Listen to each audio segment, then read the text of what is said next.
always had that, where I'm going. Home to get me? Ain't nobody there. Right. You know what I'm saying? Like, so I've always been in a situation where I'm forced to deal with it myself. Where I'm going. Let me tell you what comes on the road to success. If recently, at any point in the last 12 months, you've experienced doubt, if you have a lot of fear or anxiety on the road you're on, or if you've experienced those emotions recently about what you're doing, you feeling like an imposter, like you have imposter syndrome, like nobody knows, I don't really know what I'm doing. You're on the road that I think you should be on, the right road, the road less traveled. Surround yourself with people that's just as hungry and eager to learn, eager to succeed as you are.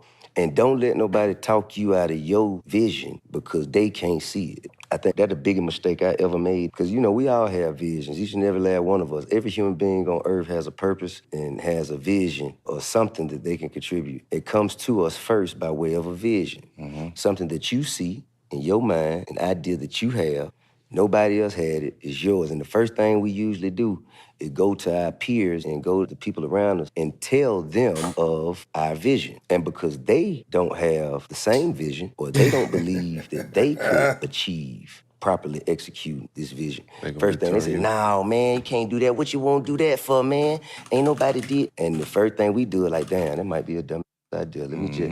And then a year later, you'll see another motherfucker who just done got shot through the roof doing the exact same thing that you just said. I wanted to be a gangster. I'm a thug, but I'm a nice person. I'm a thug by survival. I have to be to survive, not because I want to be. I don't want to hurt nobody. You know what I'm saying? I want to survive. I want to make money. I want to be in business. I want to do it. But what's honest about the world is that no one's going to let me do that. So that's where the thug comes in. But if everybody just left me alone, I'll be a nice person. I'm not being normal. I'm not a normal person. And that comes with self-confidence. Like, I think everybody in here, no matter who you are, what you feel like you look like, or what you feel like you got against you, I think you should always feel like that you special. That's how I always got girls. Like, a girl didn't give me her number back in the day, I was like, all right, that's on you. I still remember. Seriously, I just always felt like I was special. And some people would call it cocky, but I just believe to make it far, you got to believe in yourself way more than anybody else would believe in you. Don't let nobody else tell you what you can't do. Here's my advice to you today. Walk away from the 97%. Don't talk like they talk. Don't act like they act. Don't go where they go. Don't specialize in what they specialize in. Throw away the blame list they cling to. Start you a new life. You better go out there and create your own world, or you're going to be a visitor in somebody else's world. You're just going to be visiting. You're just going to be traveling through. You're not going to be able to call no shots. You're not going to be able to make no rules. You're not going to be able to make no decisions in somebody else's world. When I say create your own world, go somewhere, man, and create what you want for your life. Create the world that you want. You create the world that you want when you don't just keep jumping in other people's worlds. Yo, how y'all doing? Turn y'all goddamn settings up. We at 1080, 60 frames per second. Let's go. My voice is crazy because I'm a little under the weather. My daughter get me with the ooh-wee. But I'm here. We got a schedule to adhere to, and since I promised it, we gotta deliver. We gotta deliver. Okay? I cannot be pump faking or anything like that. I gotta test some stuff real quick. Make sure, all right, we good. All right, we good. We everywhere. I see TJ Lawrence in the house. Jack, Melissa, San. Who else up in this joint? Cuban Speed, we up. But guys, today, a great show. A great show. Drink hot tea or soup. Yeah, I know, I've been trying and failing. How am I sounding? How am I looking? Am I crystal clear? Am I better? Gucci sweater now. We on OBS. And I think we gonna stick with OBS. We gonna work through the kinks. We gonna work it out. But look, guys, we got a long show today, right? And I don't want to belabor the point. We got a liar. We got a straight liar who just been outed. Dig, bro. You like to dig. Yes. Hold on. I got to turn the sound up so y'all can hear this. Dig, bro. You like to dig. Yeah. The police was digging Internet was digging. You like, well, who was they digging in? Who was they digging in? Was it? Come on. It's national news. Everybody talking about it. My mama was talking about it. My sister was talking about it. You know somebody who was talking about it. You like, who was it? Carlee Russell. Look, guys, if you saw Belly, remember when Tommy got confronted by his girl? What did she say? It's like, that bitch is lying. Bitch is lying. Dust. What's up? Oh my goodness. And typically, guys, look, as much as I wanted to hop on this like every other content creator, I just let it simmer. My sister like, you gonna talk about it? You gonna talk about it? Nope. No. I'm not gonna say it was fugazi from the jump. I will say I got duped just like the rest of y'all. You like, what happened? She said she saw a toddler on the freeway. She stopped to help the toddler, and then she got kidnapped. And everyone thought she was tombstoned. Lo and behold, the police, they came out and was like, no. We not gonna let this shit ride. You wasted so many goddamn resources. So much time. And look, as a former investigator, shout out to Dust in the building. What does he say? Everybody liked the stream. Yes, everybody liked the stream on YouTube. The more people like the stream, the more people we can get up in here. So do me a favor, if you're on YouTube, like the stream. Look, we ain't gonna even belabor the point. I ain't gonna even do no introduction. I don't need no introduction to this. Who am I, right? Manny Fresh. Anyway, let's go to the press conference. Oh, that's the long one. We want the short version, okay? We want the short one right here, right? And since we on OBS, we can go right here with it. How about this? Quickly, let's go. What does he say? This is, I believe, the investigator who cracked the goddamn case open, wide open, going viral at the moment for just dropping facts. And travel there. Hold on. The Carlee Russell. Our focus has been to determine Carlee's whereabouts during that time and what exactly took place. Let me say up front, this investigation is not over. We're still working this case, and we'll be working this case until we uncover every piece of evidence that helps us account for the 49 hours that Carlee Russell was missing. However, through the public interest, and in some cases, public fear, that this story has generated. Fear. People were worried that people were getting snatched. Ninjas was jumping out of trees, snatching up women, throwing them in the back of semis and painting their toes and feeding them Cheez-Its. We owe it to our citizens to tell them the facts that we have uncovered. So I will give you the facts that we know today. On July 13th, at approximately 8:20 p.m., Carlee left work from a business at the Summit.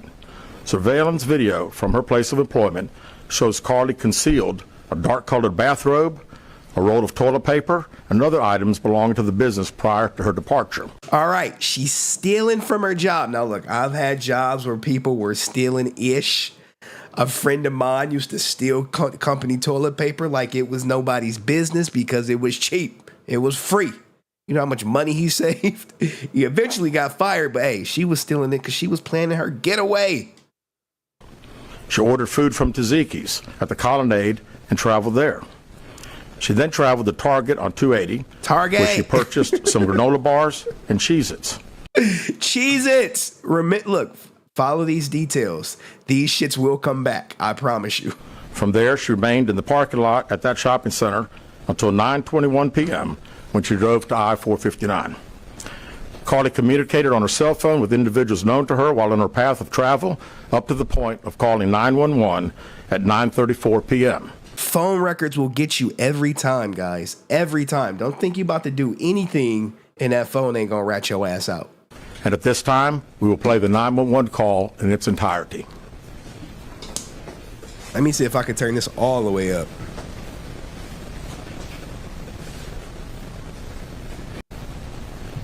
And there's just a kid just walking by themselves. Oh, hold on. Where on Fourth Town are you? I'm right next to the exit 10 by the Pepper Med, like to get off by the Pepper Med. Okay, so you're before that exit? So she's before the exit. Yes. Okay, and were you headed southbound or northbound? My left ear, Okay, yeah. It's one of them left ear audio joints only. Okay, and was the child on the left or right side? On the right side. Were they walking northbound or southbound? They're walking towards Tuscaloosa. Walking southbound. That's the good ear. Like a toddler, like maybe like. Oh my goodness. Did you pull over with them? Are you still with them? Yes. Okay, are you with the child right now? No, I'm not. I didn't get out of the. All right, guys. So has anyone ever called 911, right? When you call 911, I've called 911 before, right? I was on the freeway. I saw someone crash. So what happens? I call 911 because I kept driving. I know, don't, you don't blame me. They crashed on the side. I called 911. First thing they say, I say, hey, this is what's happening. You know what they say? They say, hey, thank you for letting us know. We've already gotten other calls of this in the area. And they hung up on me. Cool. Boom. Slam, bam. Thank you, ma'am. A toddler's walking on the freeway. She calls 911. She's the first and only person to call. Right then and there, something stood out. I can see them though. Do you mind staying and keeping an eye on them until we get there? Yeah, sure, yeah. Okay, what kind of car are you in? I'm in a red Mercedes-Benz. Is that a sedan or SUV? SUV. Okay, you've got a Benz. A sedan, sorry. Can you put your hazards on for me? Yeah, they're on. Okay. Did you talk to the child at all, or did you say anything to them? No. Okay. No. Do they look like they're injured? No, they don't. Are they white, black, Hispanic, or Asian? They're white. Okay. White toddler, guys. Is it male or female? I think it's a boy, a little boy. White male? White okay. boy. Is he wearing clothes? Yes. Okay. What is he wearing? It's a white t-shirt, and it doesn't look like he has any pants on. It looks like a diaper. And you don't see any cars anywhere? No, no cars anywhere. So you mean to tell me a toddler's walking on the road by itself and no one else but her stopped? Guys, now look, I've driven past an accident, but I would like to think I would not drive past a toddler walking on the goddamn freeway. It'll probably be a 10-car pileup as other people are stopping. So look, right then and there, I'm just like, this should sound a little fishy.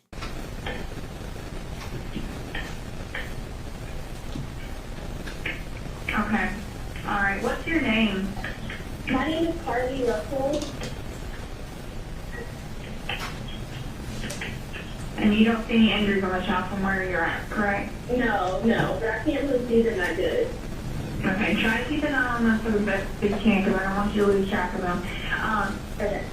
All right. And do they have shoes on? No. Not that I can see. I can't really see that. Look. All right, sound is back. Okay.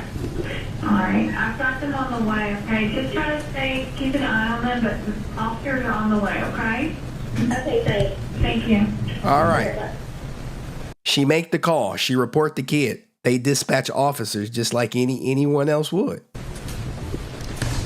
Let's go back. What happened? Carlee called a next? relative after speaking with the 911 operator. She went missing during that conversation sometime after 9:36 p.m. Traffic camera footage was obtained which depicted this portion of the incident, and that footage was analyzed as part of the investigation in conjunction with the 911 call and cell phone data to accurately determine the time frame. Carlee's 911 call remains the only report of a child on the interstate, despite numerous vehicles passing through the area at that time. No one has called to report that a child is missing, and the Hoover Police Department did not locate any evidence of a small child. So this is how you say someone's a liar without saying that they're a liar. And I've had to do this before, literally in front of like a packed room, and say, hey, they reported ABC. I found no proof of A. I found no proof of B. I found no proof of C. and then be like, well, what, they'll throw me a softball. Well, what did you find? I found proof of D. I found proof of E. I found proof of F. Now, can I say they're a fucking liar? No, I could not. I could just say, hey, what I found, what I didn't find. Walking down the interstate. Data from Carlee's phone, including her Life 360 app, shows that she traveled approximately 600 yards in her vehicle while she was on the phone with 911, stating that she was following a child. 600 yards. That is 6 football fields straight. Now, my daughter, who is 3, she can barely walk 2 blocks without saying, I want shoulders. Literally, 2 blocks, shoulders. 3 blocks, her legs hurt. 4 blocks, she must be super excited or something. But she ain't doing no 6 football fields of walking. God, that's what, 18,000 feet? Jesus. 600 yards. The Hoover 911 Center received a second call from Carlee's mother stating that a relative was on the phone with her when they heard Carlee scream, and then they had an open phone line.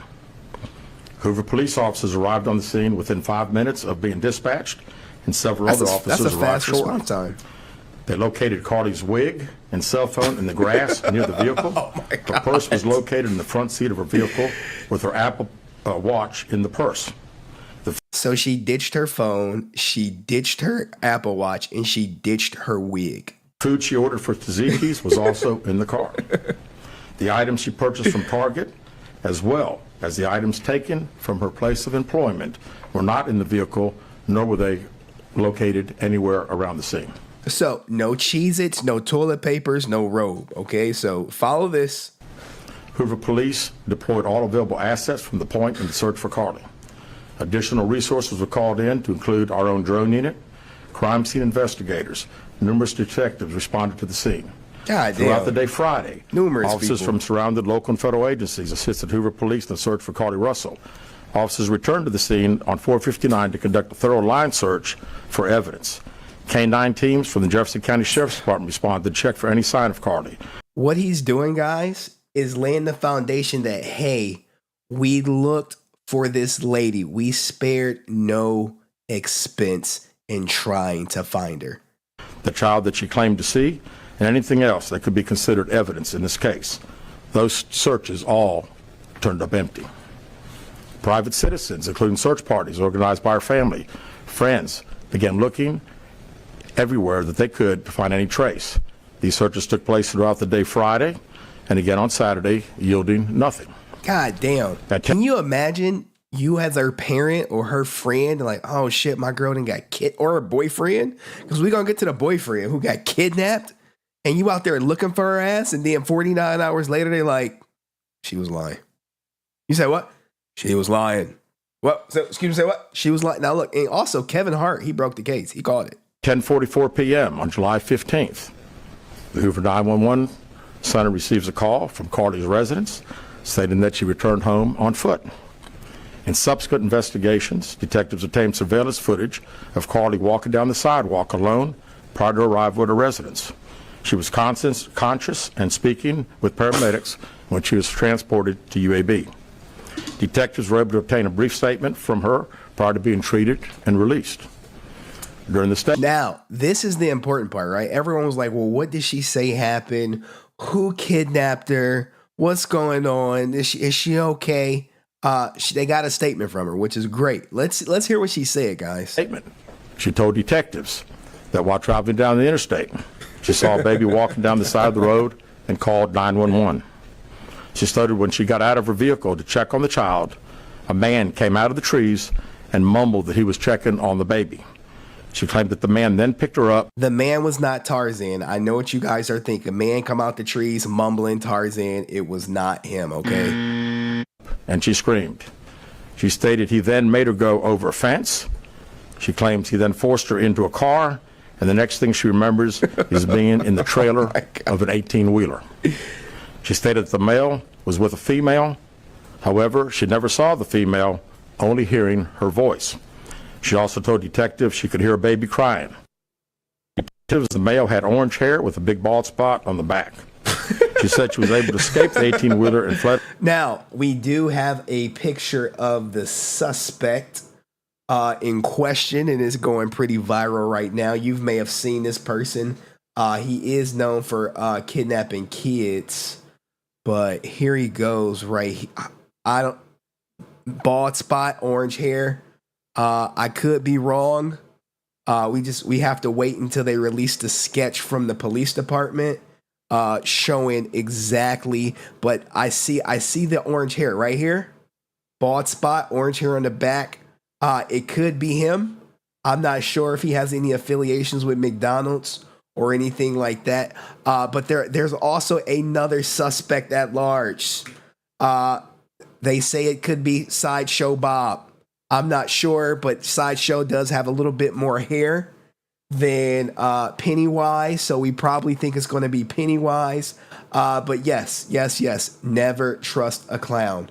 So we'll get back to the detective and let him continue his story. On foot, only to be captured again, and was put in a car.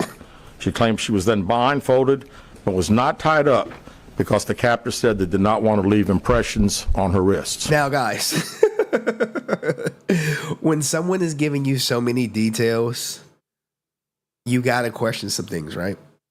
So you mean to tell me he captured you and you was like, are you going to tie me up? And he said, no, I don't want to leave, any marks on your wrist.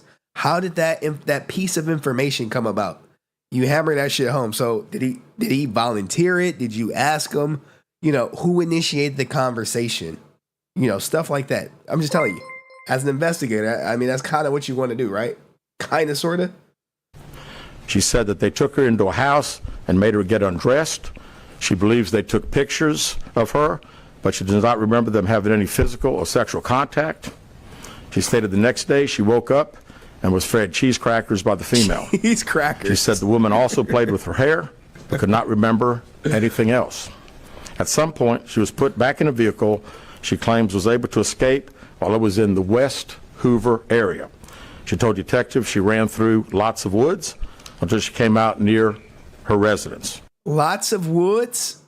And she came out near her residence. So she went from a car to the back of an 18-wheeler, ran through the woods, and then she came out to near her residence. Look, guys, make no mistake, this is about to be a movie. During this interview, detectives noted that Carlee had a small injury to her lip, and she claimed that her head was hurting. She also had a tear in her shirt. Detectives also noted that she had $107 cash in her right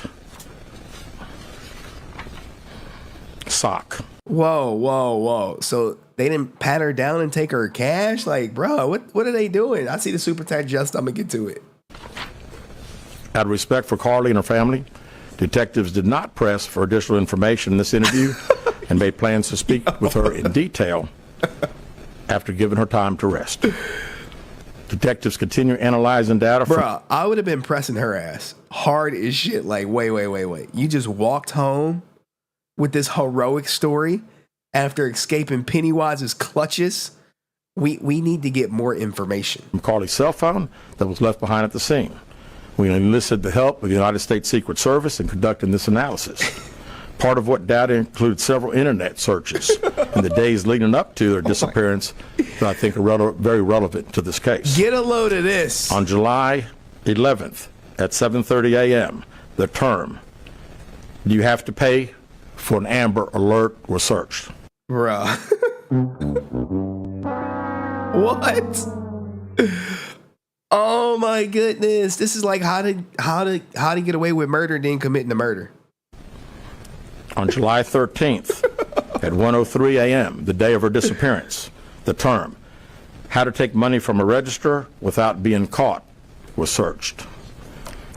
On July 13th at 2:13 a.m., the day of her disappearance, the term, "Birmingham bus station," was searched. Oh no. On July 13th, 2:35 a.m., a search for a one-way bus ticket from Birmingham to Nashville was conducted with a departure date of July 13th.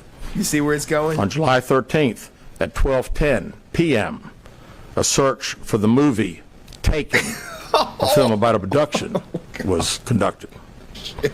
There were 2 searches related to Amber Alerts on a computer at Carlee's place of employment, including one regarding the maximum age of an Amber Alert. Did she want people to put out an Amber Alert for her?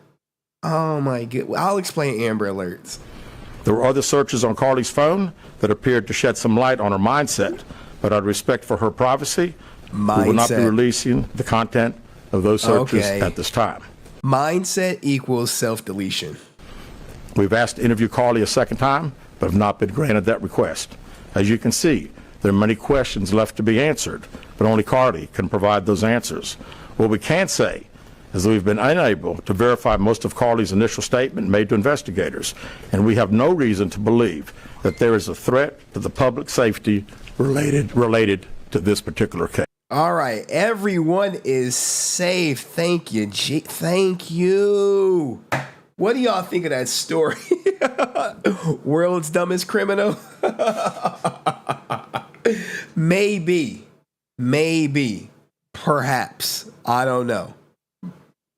But we have more. We have more. But let me acknowledge my man Dust. He says, I've purchased the domain name. Things are coming. All right, the domain name for the Main Break podcast that Dust is coming with is purchased. Hopefully he set it up to reroute to his YouTube channel, the same as I did. If you Google HenryResilient.com, if you try it, it just comes back to YouTube. But this story is crazy, but it ain't over. It's not over, guys. It's not over. We have the boyfriend when he picked her up. You got the boy. Look, this is the boyfriend right here. Okay, this is him right there with her. And he made a statement. He made a statement confirming she was kidnapped. He said, look, guys, this is her boyfriend. I don't even know how to start off this post, but to only say thank you to my Lord and Savior, Jesus Christ, for saving my girlfriend's life. Also, I thank you to everyone who shared a picture, came out to the Hoover Met to help us with the search parties, and went to proceed to tell other people about Carlee to bring more awareness to her story. I've been going nonstop since I received the call that she was missing on Thursday night. I know she would have done the same for me, so I wasn't going to give up until I saw her face again. This is love, guys. It's a fucking love story. I was straight tunnel vision, even when I would get on social media on my downtime and see some of the false allegations and assumptions about me having something to do with her abduction. Would have me discouraged at times, but I didn't give up and kept my faith. I just want to thank all of my family, friends, former teammates, church members. She solicit the prayer warriors. The prayer warriors was out there who called or texted to let me know they were praying. Oh my goodness. All I ask from everyone right now is be respectful of her situation. She was literally fighting for her life for 48 hours. So until she's physically and mentally stable again, she is not able to give any updates or whereabouts on her kidnapper at this very moment. I also want to thank the people on social media who has been understanding and respectful about what she's been through these past few days. Once again, I could thank you guys enough for helping us bring Carlee home. Now, there were some other people on Facebook. Now, Kevin Hart, he cracked it. He cracked the code, and he cracked it early. Let's go to Kevin Hart for the story. I was on the highway, and the fucking baby was running on the highway. Does it sound familiar? Does it sound familiar, guys? This was way back in the day. He predicted this shit. Yeah, I know, right? Shit's crazy. So I get out the car, I start chasing the baby. In my mind, I'm like, why you running, baby? That's what I'm thinking, right? But I'm like, what do you do? Because I can't just grab the baby and throw the baby in the car. That's kidnapping. I fuck around, go to jail. So I had to make a decision. I was like, shit, what do I do? So I get back to the car. Turns out the baby that I thought was a baby wasn't a baby. It was a grown-ass man with Benjamin Button disease. Yo, dude. And we do have a picture of the baby. And I believe that is the baby right there. It is not a white baby. It is a black baby. And now they saying the baby dropped her off at home and pulled off in the stroller. It is getting wild out here. And we do have her boyfriend who picked her up from the whatchamacallit, from the ordeal. What's up, man? How you feeling? I know that must have been a tough couple of days for you. So it was just a baby on the highway at night and you stopped? Shit don't even sound right. Huh? I ain't say nothing. What type of shit they was doing to you? Oh, you don't want to talk about it? I feel you. Take your time. You know Beyonce mother was looking for you. I was looking for you too. Beyonce mom, I think, did post a, hey, help us find her. Like, this shit, everyone was looking for her. It's crazy because I was looking at your search history. I was looking up buses to Nashville. Then I'm thinking, who do we know in Nashville? Nobody. Nobody except your little ex you still friends with. But you know I would never think you kidnapped yourself to go see your ex. Unless that's what you did. I'm just glad you home safe, baby. The police gave me your wig. Man. I set up a little spa day for you. That's where we going now. They gonna take real good care of you. All right, babe, we here. Get a spa in the back of the house. Just go in there and check in. I'm gonna be right behind you. I just gotta call my baby mother real quick. Now that is the boyfriend, guys. Look, it's the internet. It's the internet. So there were also some people who were not too kind, who were disappointed, especially after they showed that she said Taken 2 was her movie, and then she went on to reenact it. They dug up her Twitter history. You dig, bro. You like to dig. They dug that shit up because, hey, the internet, hey, they better than me. They are better than me. I kid you not. They found it. And then somebody went off. Now brace yourself for this vulgarity, but this is my sister's sentiments exactly. Who's I don't think she's in the chat today. But I did speak to her and she sounded something like this. This is Carlee Russell. Carlee, bitch, you was lying this whole motherfucking time. You got me on here acting like I'm Oprah Winfrey hoe. Bitch, I done peeled off every single one of my lashes hoe because I'm so stressed out about you, bitch. Excuse the vulgarity, but she is very passionate about this situation. Bitch. I'm talking about I keep watching the highway footage. I just swear up and down a midget got you in a headlock, bitch. But that's really you going in your back seat to get the snacks from Target, bitch. Bitch, I done called my grandma about you, ho. I done told my grandma to create a prayer circle for you. I really was worried. My sister was praying. I spoke to her on the phone. She was like, I was praying for her. I was literally praying that they find her. Then you done stole from your fucking job. You done put the money in your sock. Bitch, you done rolled up to your mama's house butt ass naked, but you got some money in your sock. Some of the kidnappers gave it to me. So the kidnappers gave you a parting gift. This why they don't believe us when we be missing, bitch. It's really people out here that need fucking help and you wasting our time because you trying to make a nigga mad. You finna piss me the fuck off, Carlee. I really made a video about this shit. I don't be speaking on nothing, but I spoke on your lying ass. And you had to be from Birmingham, too. All right. So it is burning up right here. But this is the sentiment, guys. This is what everyone's up in arms about. And fortunately, how do you guys feel about her? Like, do you think they're going to give her the Jussie Smollett treatment and make her pay back all the money for the resources that went into it? And simply Melissa said, oh, yeah, she's absolutely correct. Yeah, for feeling that way. 100%. Look, throw her under the jail, probably, right? A lot of people were upset. Look, guys, when celebrities get involved and you got the FBI and you reaching across the aisle to get other resources involved, then it becomes a big ordeal. So anyway, that was the starting story. I mean, now we can get into the regular show, but it's been breaking news. Everyone's talking about it. But anyway, for people who new here, I am HenryResilient, aka the XQC court case guy, and we do have a new Nopixel document. I know it is. Let's see, right here. It kind of snuck through the cracks on me a little bit. I'm like, yo, and the only reason I know about this document is because whatchamacallit, I was on Coil Stream and I was like, I'm literally talking to him. I wish I probably should have screenshot it or something. Henry slipping. just a little. I think, was I slipping a little or did this get loaded late? I can really never tell with these courts. I'm not going to look. I'll take full responsibility for my slippage. But this was a minor slip, but Koyo does deserve to get his voice heard. But before we get to that, guys, we do have to get to the Gilgo beach killer and how they caught him. Because I actually called it. If you guys don't remember, I said, hey, the cops didn't break it. The FBI did, and they likely had DNA evidence. But we got that story. We have some divorce.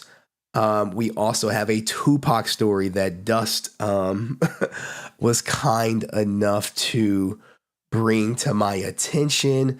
We got the what is this? The Green Ranger stream for tomorrow that I'm hoping the members actually submit topics for, so we can look at that per se. But also, let me make sure. I forgot.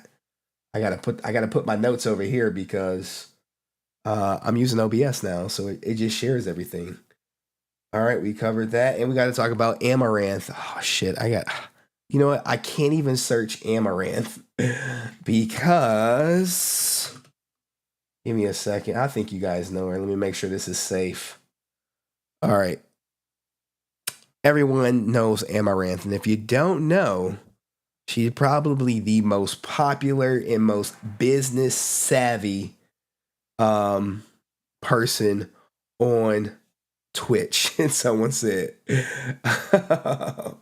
"What's that shirt?" Oh, it's the Stop Digging Bro shirt. It's on the merch. I really don't be promoting my merch as much as I should, but I should at some point.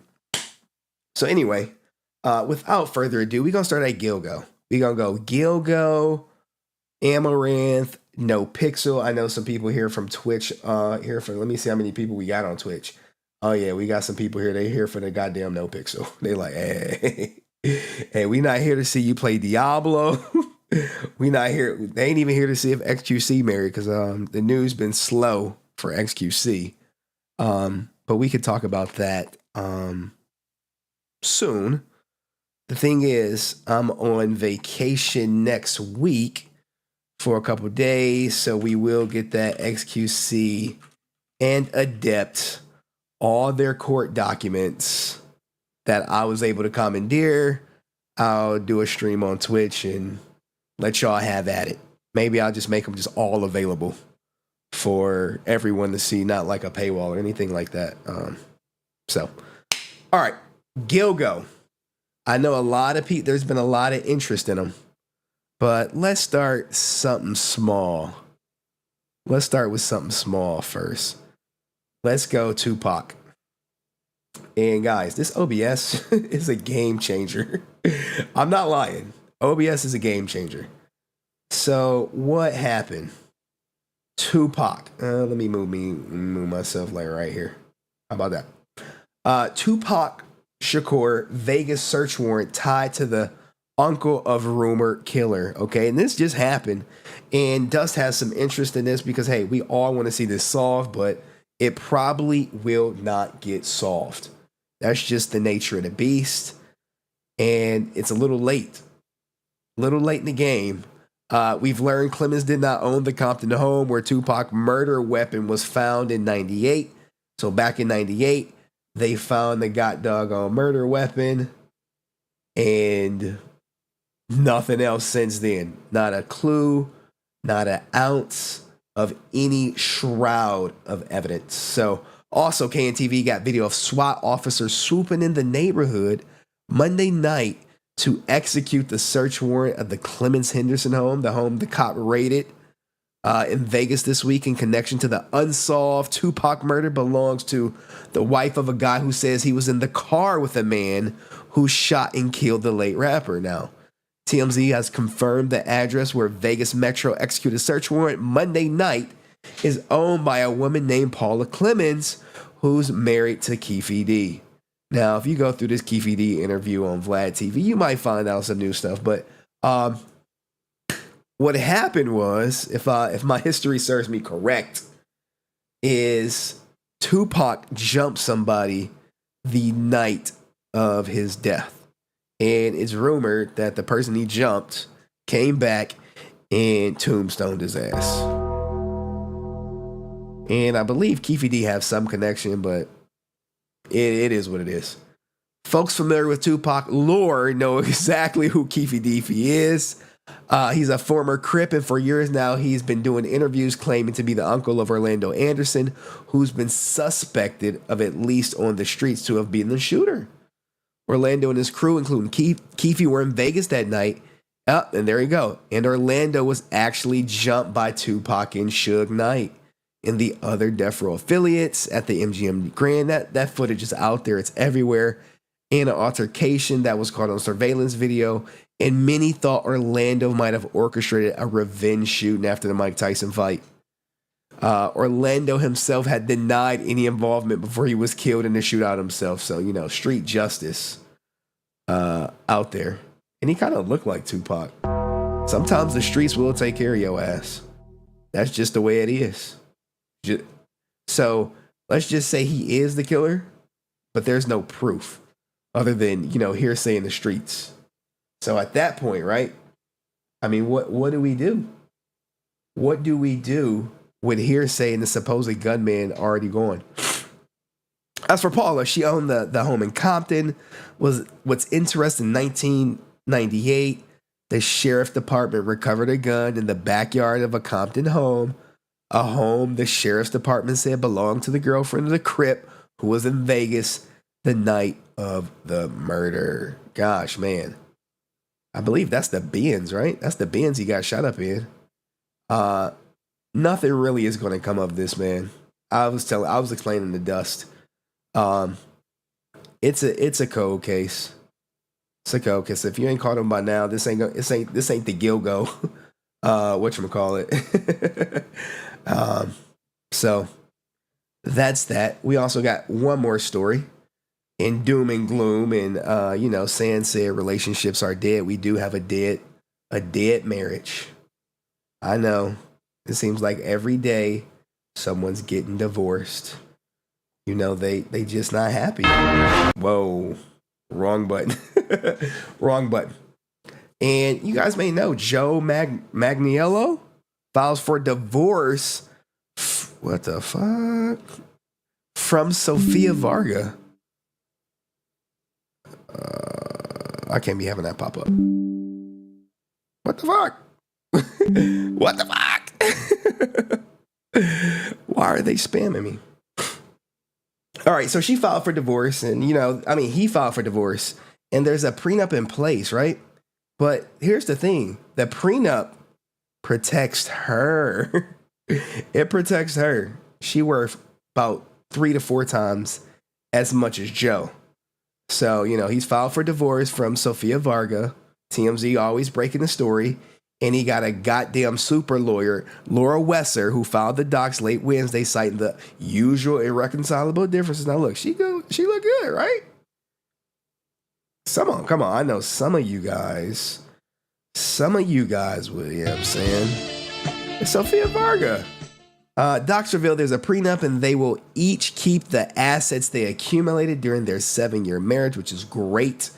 Wasser has a reputation for defending prenups, and our sources say Sofia is not going to contest it. Since they have no kids, it seems like a pretty straightforward divorce. Speaking of kids, now here's where they break it. We're hearing a big reason Joe has filed in their conflict over having children. He wants them, and she's like, no, I don't want to mess up this frame. Now, the crazy thing about this, right, is they got money. She could keep her frame, and they can just get a goddamn surrogate. That's what everybody else in LA doing. But maybe she just want to have his kids, or maybe she didn't want to raise a kid. It's a crazy world we living in. They each gonna cover their own lawyer fees, and the date of separation is listed as July 2nd, 2022. Come on, TMZ. Where's the typo? Where's your editor at? Hey, somebody would marry her. Yeah, that brother's starving. Yes, sir, brother. I'm just saying, she's not gonna be single for long. The couple married in November 2015. They issued a joint statement even though he filed for the goddamn divorce. We have made the difficult decision to divorce as two people that loved and cared for one another very much. We politely ask for respect of our privacy at this time as we navigate this new phase in our lives. Happens to the best of us. R.I.P. to them, the happy couple who once loved each other so much. But Shadow is like, hey, Sophia, what's up? Oh my goodness, man. Anywho, we making smooth timing. Let's keep it going. Gilgo. Give me a second. Like it's so scary. Gilgo killer. All right. So a lot of people are covering the Gilgo case, right? A lot of people are.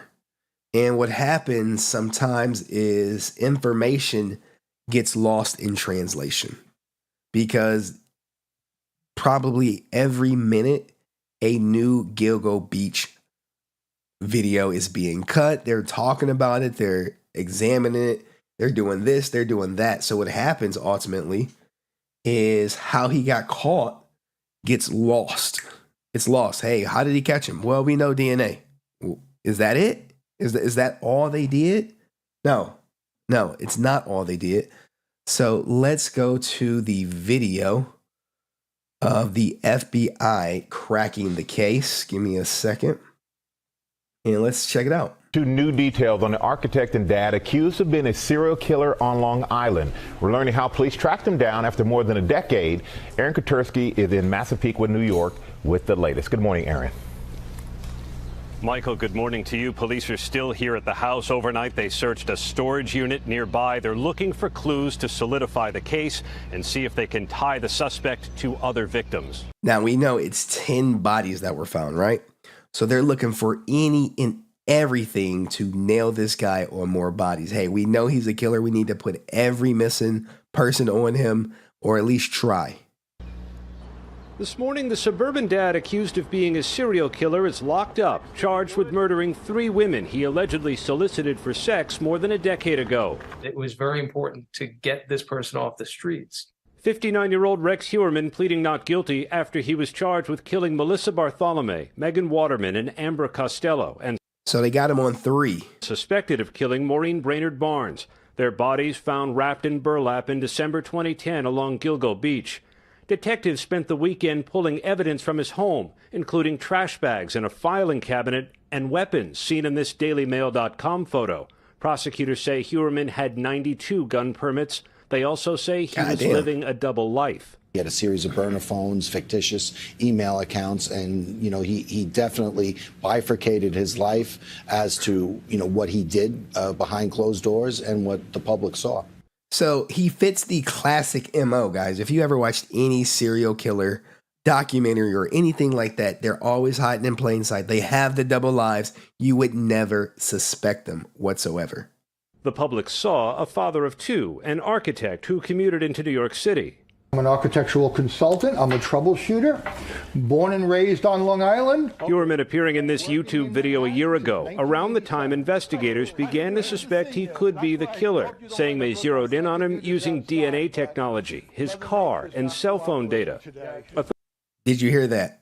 DNA, his car, and cell phone.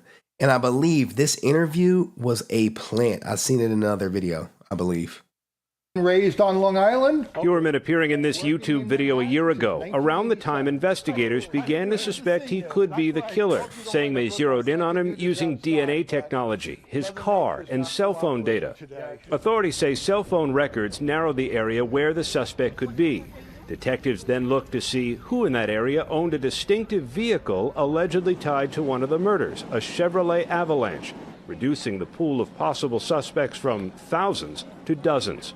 More cell phone records allegedly tied Heuermann's burner phones and the victim's phones to locations near his office in Midtown Manhattan. Damn. Victim phone. Suspect's office. So he was hunting local, which is like a huge no-no, right? It's a huge no-no. You don't shit where you eat. When I took criminology way back in the day, that is one of the ways to throw people off your scent is you don't hunt where you eat. You take a trip, you drive. And Heuermann's home in Massapequa Park. This trash can outside the office is where police say they found pizza crust they used to take a DNA sample, matching it to DNA from a hair found on one of the victims. Heuermann was arrested Thursday night. Now detectives trying to determine whether he might be linked to 6 other unsolved Gilgo Beach murders. We're going to see if he's involved with the other deaths. Dominique Vidal said she was recently in a networking group with Heuermann when the topic of podcasts and true crime came up. Now, listen to this part, guys, because I actually have a video of a woman who survived an encounter with him coming up because, You dig, bro. You like to dig. And it just got lost. I'm like, no one is covering this chick who went on a date with him and survived? No, it's crickets. He asked me if I knew about the Gilgo Beach murders. She says he left her a voicemail in February. Hey, this is Rex. Sharing it with our station WABC. This is I have Rex. a question for you. I also wanted to touch base. Hope you're doing good. Hope to talk to you soon.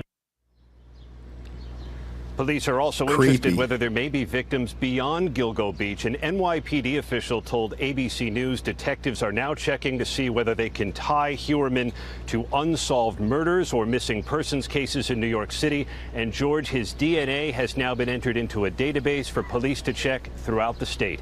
George? Okay, Aaron, thanks. Let's bring in former FBI agent Brad. Now, here's the FBI agent who's really about to break it down for you guys. Garrett, Brad, this evolution in DNA and phone data technology is really something. It is, George. The combination of the two, and here's the real key. Departments have looked at the Golden State Killer case. They decided maybe we can do something new with DNA, and they've gotten other agencies involved. The FBI obviously helped in this most recent serial killer case. And so if you can combine the two, let the feds help you when need be, and maybe even get grants to also help pay for sexual assault kit testing, etc. Now, what he said was let the FBI help you, because sometimes what they happen is they run into like a dick measuring contest between jurisdiction. Okay, no, this is our jurisdiction. You know, we don't want your help. We don't want you stepping all over it. But literally, guys, the FBI is the pinnacle of investigations. They like, what, 99 and like 5 or something? They got a 90, you know, the 98% conviction rate or something like that. And the way they collect evidence, I remember when we went through the 12 steps of the FBI to collect evidence, is so official. Yeah, you were an FBI profiler. What's the profile here? So serial offenders lead parallel lives. In other words, George, they can do horrendous things, kill people, torture people, whatever it might be. They can go home, they can feed their kids, they can kiss their wife goodbye. Kids go to school, the wife goes to work or whatever, and their life goes on. That's why the term hide in plain sight is very relevant to serial offenders. And I believe that is considered, what is it, a sociopath and a psychopath? As a sociopath can blend in and a psychopath cannot, or vice versa. Don't quote me. Think they'll find other victims? I wouldn't be surprised. In other words, even before Gilgo Beach, I would check that. But in particular, when this case came to light, he may have changed locations where he placed the deceased. Brad Garrett, thanks very much. Well, hey there, All right, so now let's get to the woman who survived the ordeal, and she has not went viral, which is beyond me. But I kind of have a suspect why she did not go viral. Let's hear it. Let's hear her story out. Time about my date with Rex Heuermann, the Gilgo Beach killer. I don't even know how to get into this. It's crazy to me. So let's just have at it. So I don't really know where to totally begin with this. It was anywhere from 2014 to 2016, and part of me thinks that I should go to the cops and talk to them because he did say information that wasn't let out to the public, and honestly that's what made me leave the date, because I knew, because I was watching the news and I was following this case. So anyway, Now, her biggest issue is going to be credibility. It's coming up in a second. And hey, I got cut off, so part 2 will be coming. We have part 2. We met at a place in Port Jeff, a seafood place, and I kind of had a bad feeling to begin with, but I don't always trust my gut. I was young and dumb, so I went. We sat down, we had normal, formal talk. What do you do? What are your hobbies? We had a drink, nothing big. And then he brought up true crime. I was like, are you a true crime fan? Now, and I was like, actually, yeah. Now you see, right? You saw he brought it up with the podcast girl. Now he's bringing it with her. Now look, coincidentally, despite him pleading not guilty, he could just be obsessed with true crime. I could probably tell you more about serial killers than their own mother can. It's bad. And he was like, well, do you know about the Gilgo Beach killer? And I was like, of course. Everybody on Long Island does. We're all following that case. Of course. And he started saying things that, first of all, led me to believe it was not just him. There were other people involved. He is taking the fall, though, I think, for all of them. And I think he will, because I think he'll probably be taken care of out of that deal. So, did you hear what she said? She said, hey, it was not just him. There were others. But he's going to take the fall. So he started saying things in the they them term and like trying to make it seem like somebody who's just really interested in the case. But yeah, that brother's starving. And it didn't seem like somebody who's just a true crime fan. It seemed like somebody who, as they talked about it, were reliving it in their head. Like he seemed like excited, like he piqued his interest. He sat up straighter. He, relaxed his body. He seemed like really excited to talk about it. And what got me was he mentioned a body that wasn't announced on the news yet. It wasn't in papers. Nothing. And I would have known. You see this? She could have broke the case way back when. Why do you guys think she did not come forward? Because it's going to come out. So that really weirded me out. And then I kind of changed subject. I was trying to speed the date along. I didn't want dessert. And at the end, he was like, well, do you want to go back to my place? And I was like, I don't know. I'd have to follow you in my car. And this thing's like, no. Get in my car with me. Leave your car here. I was like, I'm not going to leave my car in a random... Bruh. How can I tell you I'm about to tombstone you without telling you I'm about to tombstone you? Hey. Just do me a favor, sweetie. Just leave your car here and we can hop in my car and we gonna go to my hotel and then I'll bring you back after. Do you see what she was doing? Do you see what occupation she had? Loud for Jeff. And he was like, no, dude, it'll be fine. No big deal. Just come with me. And I was like, I don't feel comfortable getting in the car with you alone. I don't know you. And he was like almost agitated and angry that I wouldn't get in the car and go with him. And that made me even more like, I gotta get out of here.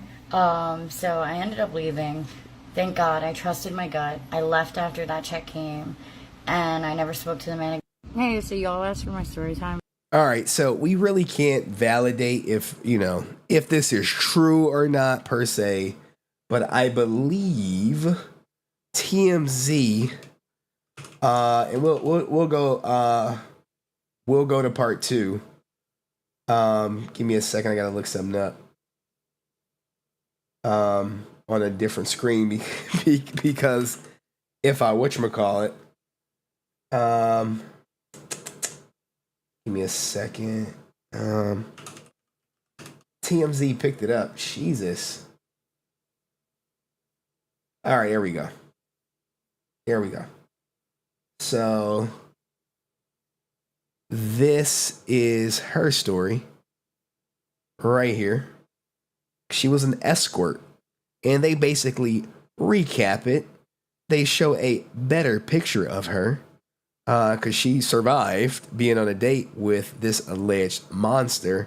She gave this same story, but the part 2 that we're missing, is this part 2? I feel like a lot more people than I was expecting saw that video.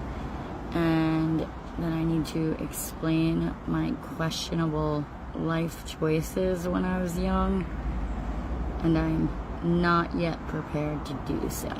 That's right, Sean. She was an escort. I mean, if you're dealing with this guy, chances are you selling some.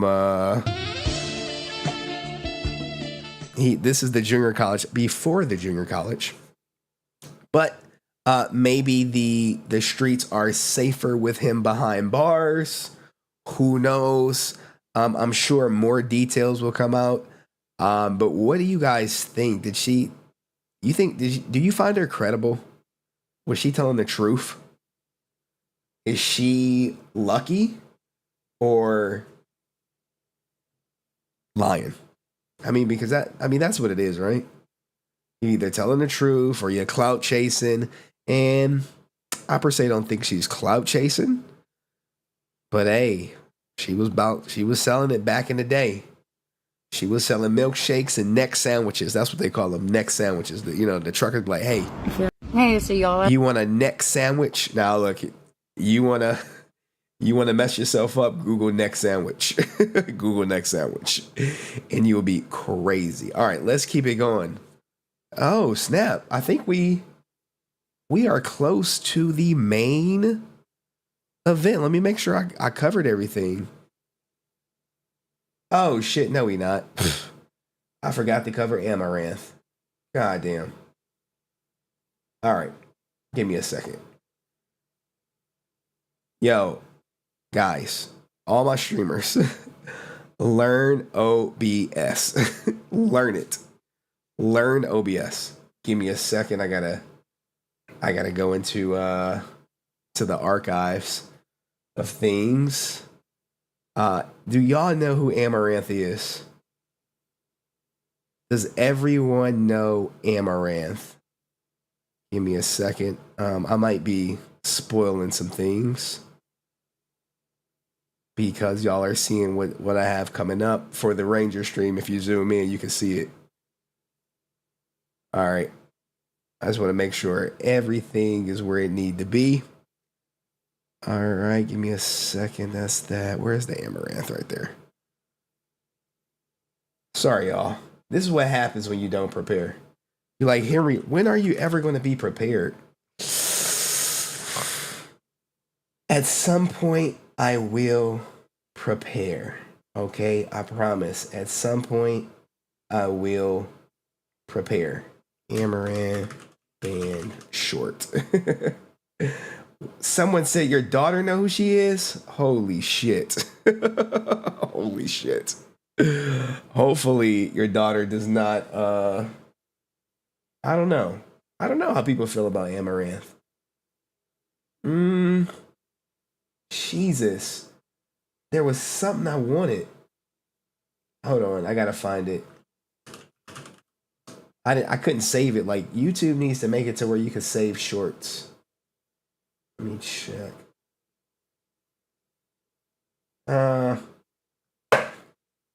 Screw me again.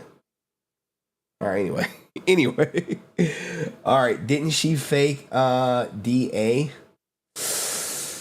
I know what you're whatchamacalling. I know what you're talking about. And we also got to talk about true love. So before we get into that, let's talk about true love first. Sometimes I gotta feed the Twitch beast, y'all. You're like, what, Henry? What? You gotta feed the Twitch beast? Yeah, I gotta feed the Twitch beast. All right, so Nick, he banned me from the goddamn cooking shows. Like, I don't know. Now this is his girlfriend. Allegedly, he been with her since she was 15. But that's according to Mew Kitty. What'd you order? 3 burgers. There's 2 of us. Well, I tried, like, they have different type of ones, So I got different ones, and then... You know what's crazy, Melena? I'm falling more in love with you every day. Thanks, bro. Ouch. Why do you say these things on stream? Why do you say these things on stream? What do I say back? What do I say back to that? Why do you say these things on stream? You know. Hey, men are in love. Men are in love. I think you guys know the rest, but hey, have you ever told someone that you love them and they said, thank you, bro? Like, thank you, bro. Now look, I'm sure every relationship is different, but optically, on the outside looking in, coming off a divorce, this shit look real suspect. That really hurt. You know I'm not like Oh, you know I'm not a romantic person. Oh. I got hit with a thanks, bro, dude. Let's watch it one more time. What'd you order? 3 burgers. 2 of us. Well, I tried, like, they have different type of ones, you know? Oh my So I got God. It's pain. ones and then... You know what's crazy, Melena? I'm falling more in love with you every day. Thanks, bro.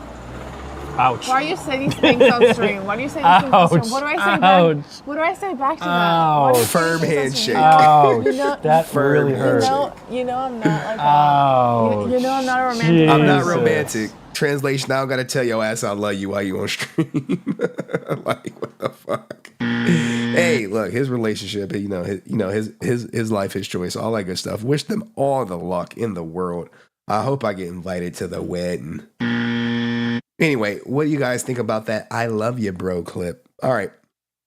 That's for my editor to do his thing. That's crazy. It's crazy. Is he watching? Is he here? Clip that up. All right, let's get to Amouranth. So Amouranth, guys, if you don't know, she is the queen of live streaming. Give me 1 second. I'm still not prepared. But you can see her on her hot tub streams, and I gotta because she does OF, I have to search things offline because I'm not trying to get jammed up searching Amouranth and her topless pop up. Give me Amouranth. How you spell her goddamn name? Amouranth. Let's try to find her twerking. I know you like Henry. What type of? Where's the Nopixel shit? Where is it at? All right, I can't find it. All right. So when you see Amouranth, right? She is known for, she's known for this. You can also say she's known for crying online, but she recently got banned. And you're like, well, Henry, this is no big deal. This is a non-story. Twitter users get banned or Twitch users get banned every day. Every day it's a new ban. Well, here's the thing, right? The ban comes on the heels of her joining Kick just a couple weeks after. And you know what she's doing? She's siphoning the viewers from Twitch over to Kick for a non-ad experience in exchange for, her getting 95% of the goddamn subs. Because what happens is Twitch just starts robbing people. They just, remember when they updated TOS, they pretty much gave all the top streamers a pay cut. You but they get 70-30 up to 100,000. Okay, yeah, if you're just eclipsing 100,000, sure, you may not see it. Okay, you may not see a pay cut per se. But for people like Amouranth, who is making way more than 100,000, it's a significant pay cut. And there's a video that actually breaks it down. And maybe if you guys want, I can go into the math of things. But she's getting robbed. And all big content creators are getting robbed. They, say what it is. But anyway, so she got banned on Twitch. And just a day after receiving a sudden, quiet, mysterious suspension, right? So what happens on Twitch is you get banned. They don't tell you why. And then next thing you know, you're unbanned. And you're like, well, what was I banned for in the first place? And can you let me know so I won't do it again? Okay. They don't tell her. And you're like, no way that they won't tell her why she got banned. I said, okay, all right. You guys don't believe me? Let's look at this video right here of her last time she got banned. This was like a couple months ago. Give me a second. First up in the news, we have Amouranth. Now, yesterday she got banned on Twitch out of the... And when you get banned as, at her level, this streamer bans is automatic. You can actually add this to your server if you want to track it. But Amouranth is a big deal. Blue, and as of yet, there has been no reason for a ban. But I reached out to Amouranth for a response, and she shared in the following DM. I honestly don't know So Streamer TV reached out to this, said, "Hey, what's going on? What's up with the band?" And she said, "Hey, I honestly don't know. They didn't send me an email even at all. I don't have an account person's direct contact, so it's tough to get any answers. My account was being investigated prior for certain functions featuring not working, can't send emotes, see emotes, notifications, yada, yada, yada. She has no idea why she's getting banned." And on the surface, you're like, it's a non-issue. No. You mean to tell me, as this person is blowing up on Twitch and blowing up on Kick, miraculously they get banned? Coincidence? No. What's really happening is they need to slow her ass down. You can oh shit. You can see the views drop off when she's streaming. You're like, shit, well, normally she had this many people streaming, and the plan is she goes live on Twitch for about an hour and then says, "Hey guys, I'm going over to Kick." And then everyone comes over to Kick, and the people who support her are going to sub, and eventually 2 years from now she'll probably stop streaming on Twitch permanently because it might be more money in Kick. Now Kick just rolled out their new TOS, right? And it says no twerking. But hey, when you the queen of titch, you could do what you want. Now this twerking, oh Jesus.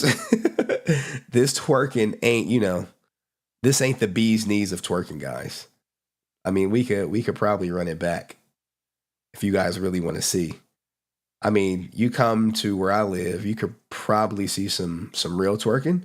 Or if you Google it, you can see some twerking. The issue is they recently said even Kick updated their goddamn TOS and said no twerking. But remember, they're paying her a huge bag. I believe, 15 million? So when they updated it, said, hey, new Kick TOS update. Starting today, we'll be increasing the moderation on nudity and sexual content on the platform. This primarily affects the pools and hot tub bikini section. No underwear, lingerie, pasties, swimwear, bikinis are allowed. No sexual activities for subs/money. Example, twerk. So please avoid trying to push the boundaries on these rules. We'll likely update them in accordance with how receptive people are. So Kick is reactionary, right? Now, you like, Henry, what the hell? What can you do on Twitch that you can't do on Kick, or vice versa, right? So there's a Twitch streamer, who, I don't know her name, but she streams topless. And I got to search it over here because look, all this crazy stuff comes up.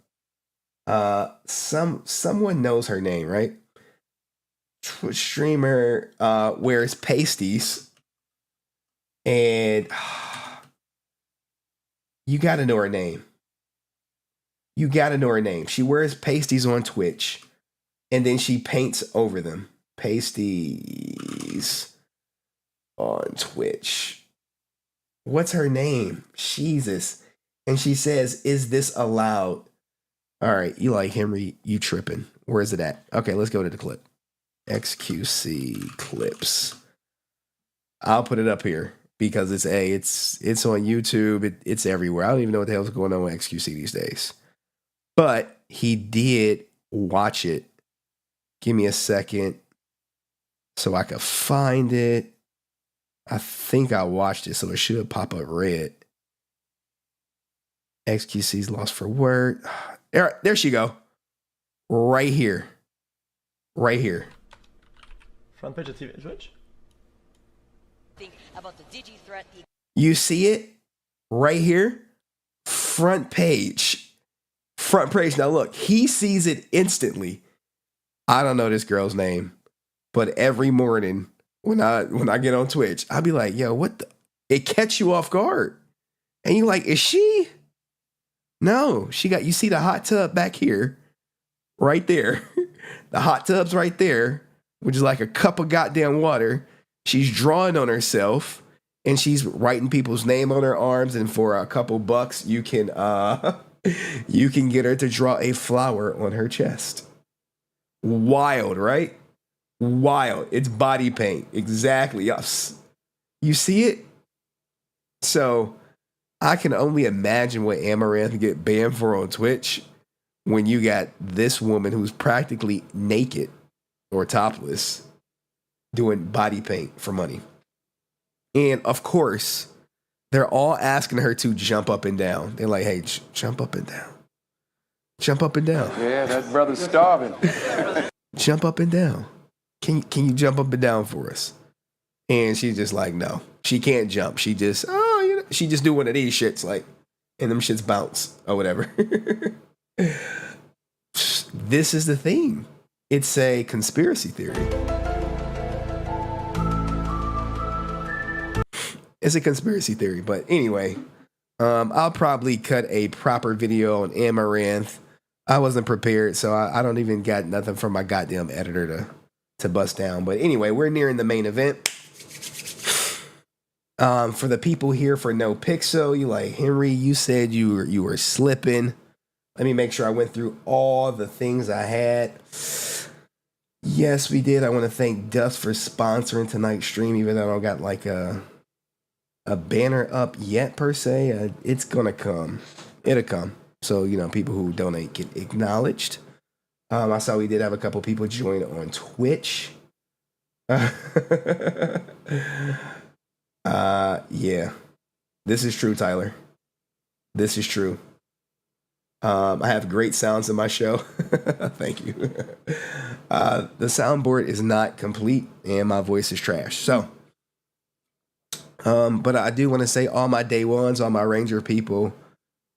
Oh shit, I forgot. OTK lawsuit stuff. So if you guys know I'm following this OTK shit. There was a Rule 11 agreement, which I suspect was either Rodriguez asking for an extension, which is crazy slick. Let's go to the bottom left or wherever we at. But this new Rule 11 agreement, I'll have tomorrow as long as with this other notice. And I'll probably just do a quick OTK stream on Twitch and let everybody know. And then we'll go from there. We'll go from there. Anywho, is my Twitch thing working? Give me a second. All right, Jesus, thanks for the follow on Twitch. I gotta check Twitch chat. Give me a second, y'all. I'm still learning this OBS. All right, Twitch chat is working. Everything just loaded. And shout out to everyone spamming emojis.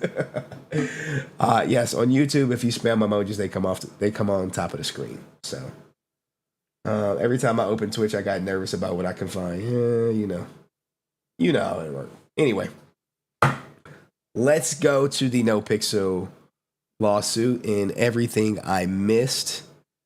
Give me a second. Let me get this out of here. All right, because we have, there we go. Open with Chrome. All right, so when it comes to Nopixel, right? I missed a document, I think. I suspect. I'll just take credit for it because, hey, maybe I missed it. Maybe the shit wasn't loaded. But the way this document came about is I was on Coil's stream, his live stream here. Let me get rid of Twitch chat. I was on Coil's live stream and I was literally let me silence them shits too. Where we at?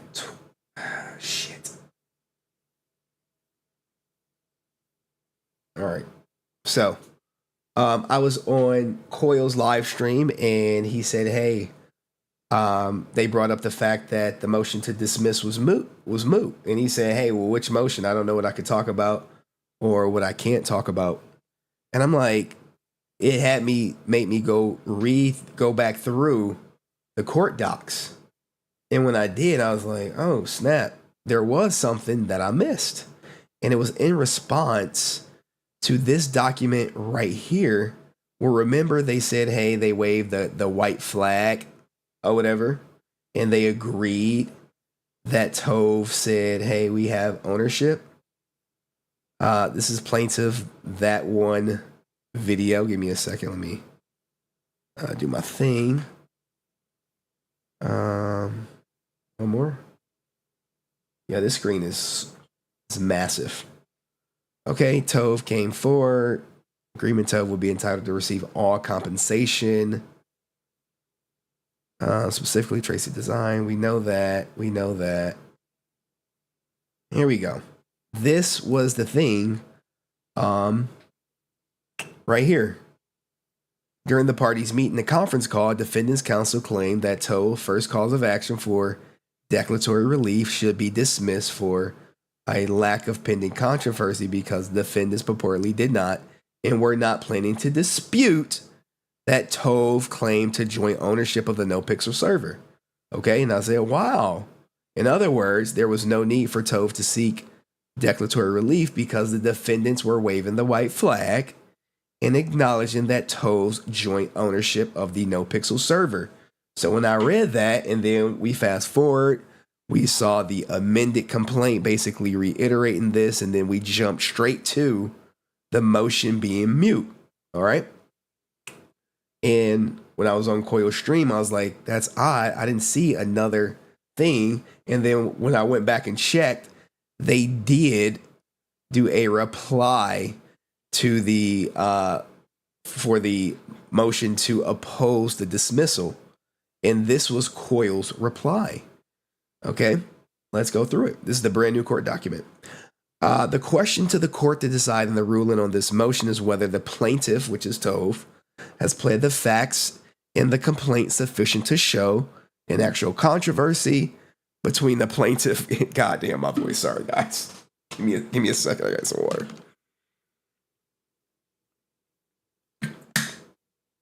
Jesus Christ. All right. Man, we gotta wrap this stream up quick before I lose my voice for tomorrow. Okay, where are we at? Was there an actual controversy and a cause of action for breach of contract against Mitchell Clout individually? As the answer to both questions is no. The motion should be granted. Now, this is him still continuing to argue Mitchell Clout shouldn't be a part of the lawsuit, which I'm in agreement with Coil on that issue right there because who did you enter the contract with? Did you enter it with Mitchell Clout or did you enter it with Coil? And, remember, I have no dog in this fight, but, that's just my personal belief. With regard to the first cause of action for declaratory relief, plaintiffs admit in their opposition that they have not pled adequate facts to state a claim, which they did, hence the amended one. They claim that this was not discussed in the meeting conference hearing. Incorrect, as discussed, infra, but conceded that if they had been aware of these arguments, Tove's counsel would have likely agreed to amend its allegations to more clearly show an actual and immediate controversy over Tove's claim to joint ownership of the Nopixel does presently exist. All right. So they're saying, hey, if the plaintiff believes after reviewing the present motion that it should have added additional facts to the complaint, then it should have simply filed an amended complaint, which the plaintiff has an absolute right to do and still can do, which they did. Because remember, this document got skipped for some strange reason. As a party may amend the pleadings, this is just this is just them citing case law saying, hey, you can file for the amended complaint. Now we're about to get a little spicy. Plaintiff, which is Tove, may certainly amend the complaint to try to correct the deficiencies in its pleadings and hopefully will file an amended complaint before the 21 days expires so that the court does not have to spend time ruling on this motion. But as currently pled, as set forth in the defendant's motion, there is no controversy at stake, which is interesting because we definitely know there's a huge controversy.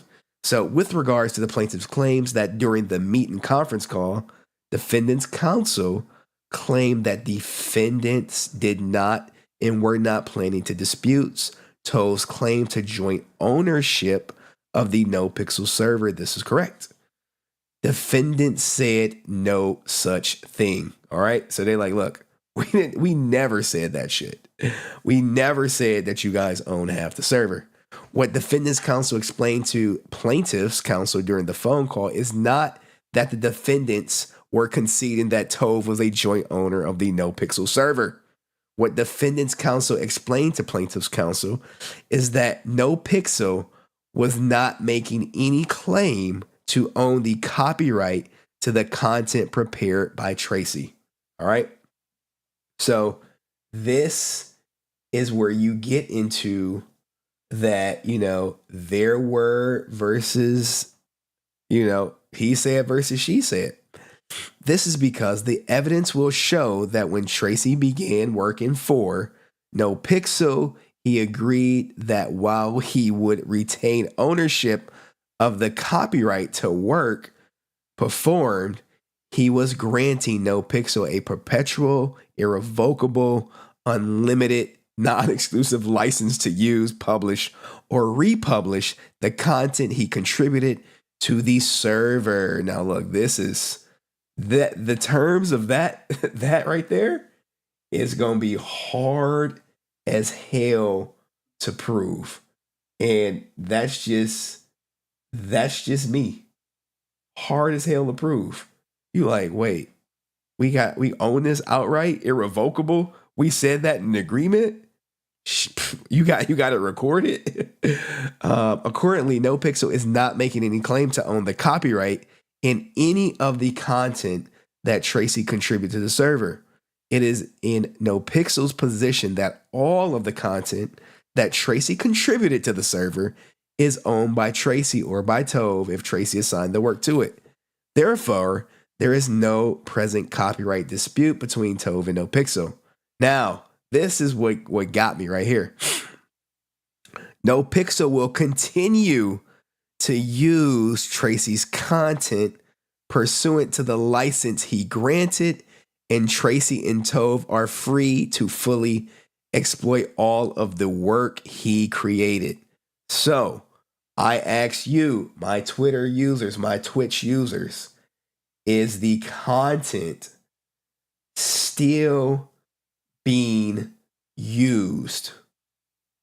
That's all I want to know. Is the content that whatchamacallit created still being used?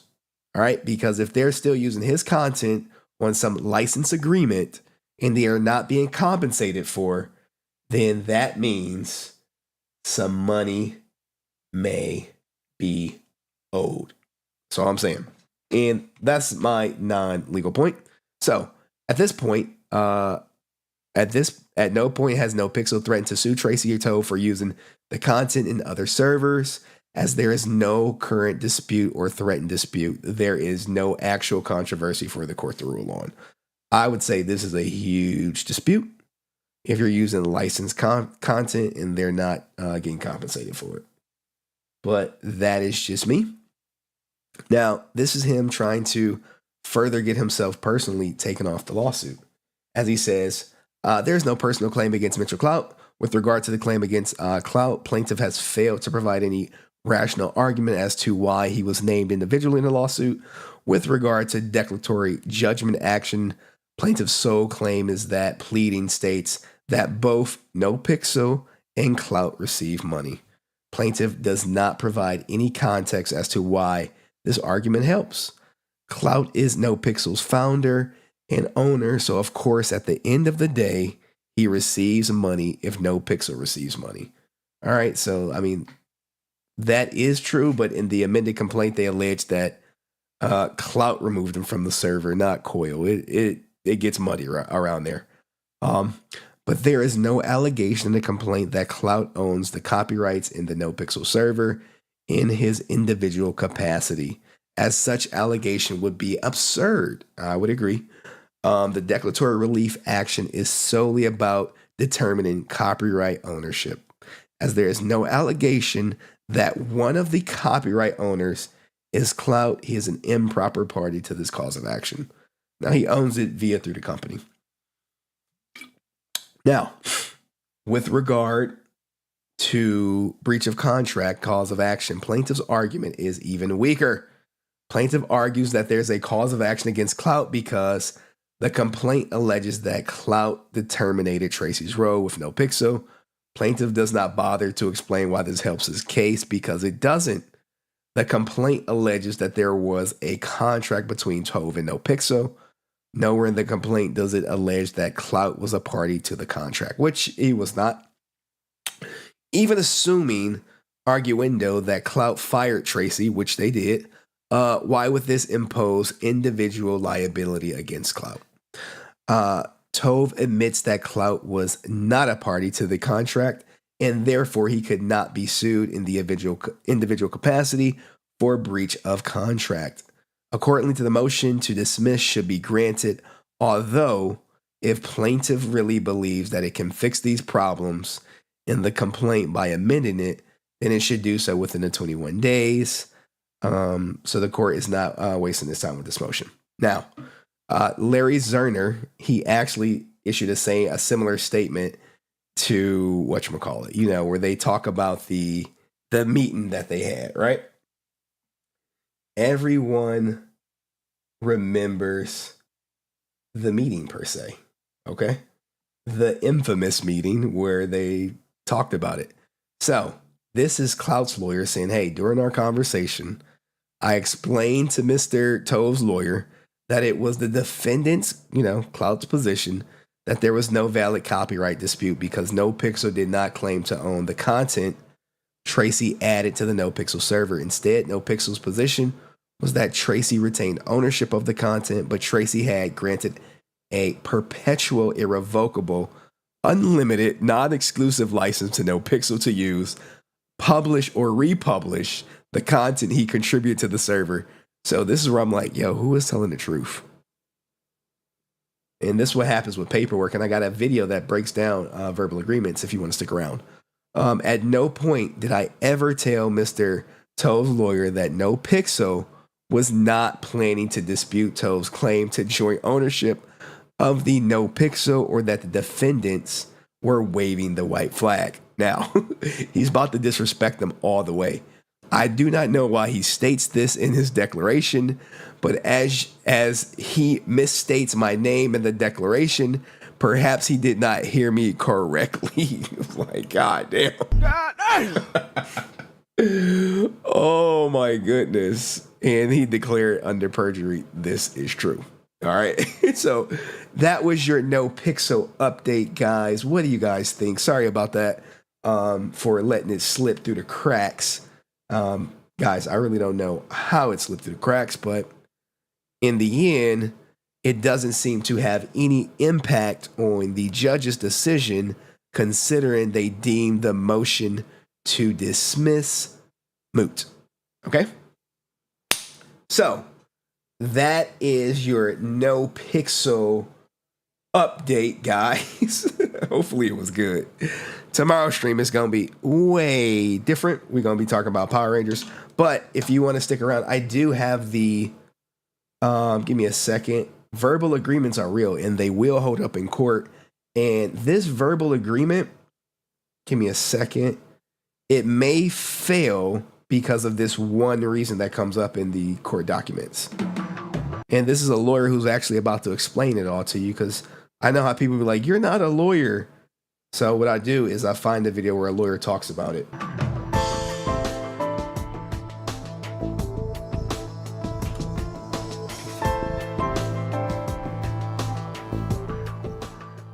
Hi, I'm Reed Bloodworth, founding partner of Bloodworth Law.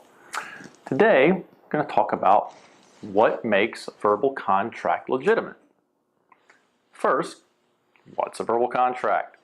Well, a verbal contract is just like a written contract. It has the same basic elements. It has to be an offer, it has to be an acceptance, there has to be something that you're actually negotiating over of value, and the parties must have the capacity to enter into that contract. So capacity, you got to be 18. So agreed value, acceptance, offer. I would say it meets all these criteria for a acceptable verbal contract. You have those basic elements, you can enter into a verbal contract. There are certain things you may not be able to enter into a certain contract on. These things are governed by the statute of frauds. Some very common ones are real estate transactions. Got to have it in writing. Some other things might be agreements that are going to last longer than 1 year. Need it in writing. Do you see that? You see? Agreements that have to last more than 1 year. We're going to plug your station too, Dust. Give me a second. However, if you and I entered into a verbal agreement for me to sell you these books for $300, we can negotiate that, enter into that contract, and that would be a binding agreement. Now, these are the types of things that make a verbal agreement enforceable. So there are circumstances which, when people enter into verbal agreements, here we go, disputes arise. Here we go. So he's about to explain disputes and the impact they can have on a verbal contract. This is a lot of times because you don't have the writing to go back and say exactly what the agreement was. An example might be a client verbally allows someone else to use their license for a particular project. Does this sound familiar, guys? Did I hit the nail on the head, guys? They agree on it. The client says, all right, I'm going to take 10% of the profit from this project and you will be allowed to use my license. They shake hands. Project goes forward. The person who's using the license, perhaps they pay the 10% on that one project. You see where we're going. Nopixel people, pay attention. However, sometime down the road, client discovers that person used my license for many other projects for which I was unaware. And as a result of our agreement, I should get paid on all these other projects. That's a situation where a dispute has arisen and you have a verbal agreement. You might want to bring a lawsuit to enforce that.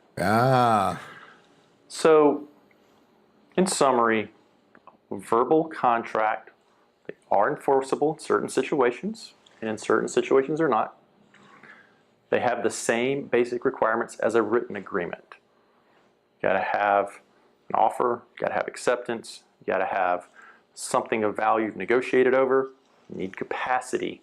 When I say capacity, you need to be of age, so over 18, Here we and go. have your full mental faculties about you. At Bloodworth Law. All right, he's about to plug his station. So, what do you guys think? Let me check in on my Twitch people. They quiet. Coil could be in the goddamn chat for all I know. But anyway, what do you guys think, guys? We know how the Nopixel lawsuit kind of went in the court as the hearing for the 17th was removed. And we are at the drawing boards for some things. So, anyway, Dust posted from his new station, the Main Break Podcast, and I actually pinned that link in the top of the YouTube chat. Make sure you go subscribe so we can hit the ground running. What does San say? What about international companies? There should be something about those laws. International companies doing business in the U.S. have to abide by the laws in the USA. And both Coil is an Australian company, but they're doing business in Los Angeles, so they got to be held to the same rules of L.A. So, and was that an L.A. lawyer? I'm not sure. I can't remember. When I be doing all this prep, even though I'm never fully prepared per se. I'm always like, yo, what the hell? All right, what's on LSF? Anything new? He gets, I love you, bro. I can't. I'm sorry. I can't do that. Nothing of substance. Anything cool with XQC going on? I know I've been out the loop, guys. I've been out the loop. I've been playing Diablo. If you've been catching my random Twitch streams on Diablo, that's where I be. Oh, you like the shirt? Oh, well, you can purchase it. The link. Thank you, Jack, for posting Dust on Twitch. Appreciate you for that. Give me a second. I'll start promoting the merch more. I never promote it. I just buy it for myself. It's like, here's the thing. Let's see. Bonfire Henry Resilient. Let's see if I can find my shirt. Oh, here we go. God damn. Minsky have come up. So here is the merch store. I mean, I could post a link.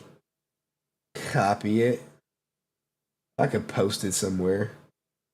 If you guys want to support the show, a portion does. I think I get like $5 a shirt or something. Something small, nothing major. There, it's on Twitch. And let's see if I can put it on YouTube. I mean, the people on YouTube. Here's the thing, right? It's like 5 people that bought merch. It's me, Dust, and I think maybe my sister may have something. And 2 other people.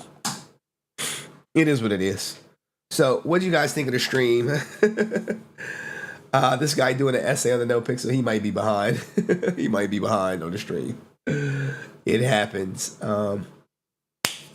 But tomorrow, guys, we Green Ranger in it. We're going to talk about the estate. We're going to finally watch, what we watching? Some old Tommy stuff. I got some other stuff. I got a fun Ranger stream for tomorrow.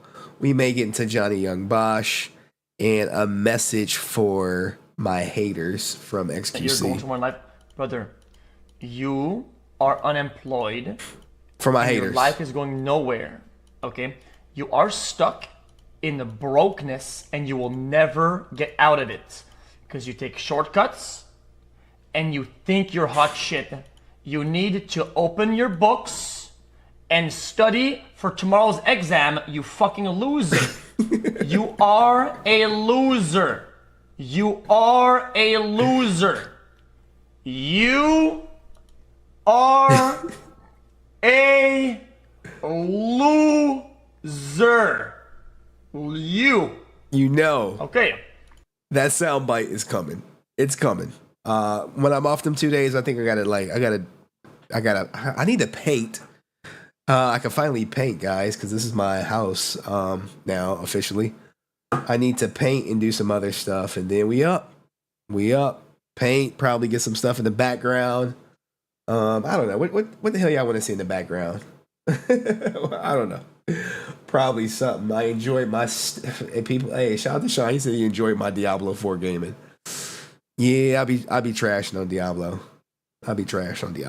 But you know, I'm still here, still standing. I'm still strong, and we will continue. All right, let me finish up. Any questions? God damn, this is a good stream. It was tight. It was concise. Future of the channel, right? With OBS, everything is set up. I could do probably a stream every other night, and then I'll have to edit every other night. But it'll be a short stream, maybe like a 45-minute stream. I don't know. Do y'all want a 45-minute stream where I just cover random stories?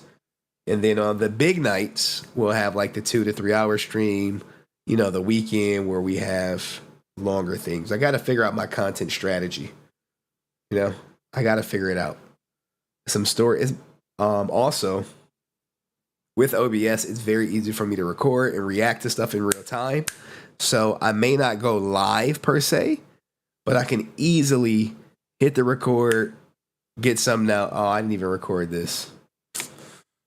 God damn. I'm gonna have to download it from YouTube. Fuck. I gotta remember that. Guys, when you see me on OBS, right? Do me a favor. Remind my ass to hit record. Remind me, like, hey, hit record. Sound like a plan, Batman. Shit, man, my voice is trash. I gotta drink some tea so I can be here tomorrow for my Ranger community. Who'll be like, why are you talking about Twitch?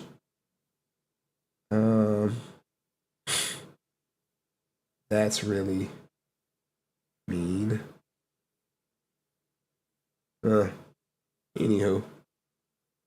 Anywho, I don't know what Just Needs talking. She's like, that's really mean. Something I said? Something said? Who knows? When someone says, it's like, look, nope, the blank has been quiet. Maybe she got beat, so no new XQC news. Man, the end is near. The end is near. You see one person streaming every day, right? Or almost every day. And you see another person not streaming at all, per se. Right? What the hell is this?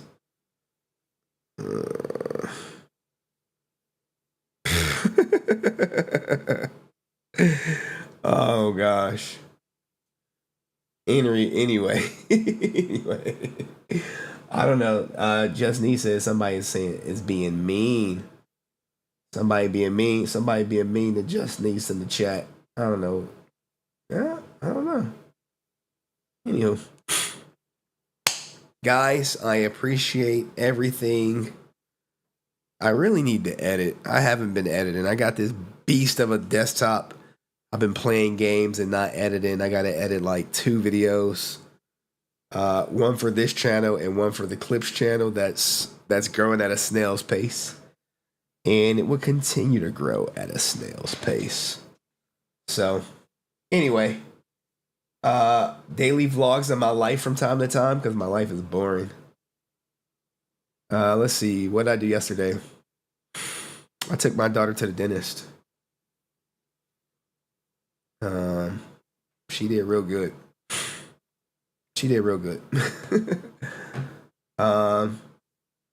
Oh, she was commenting about XQC's video.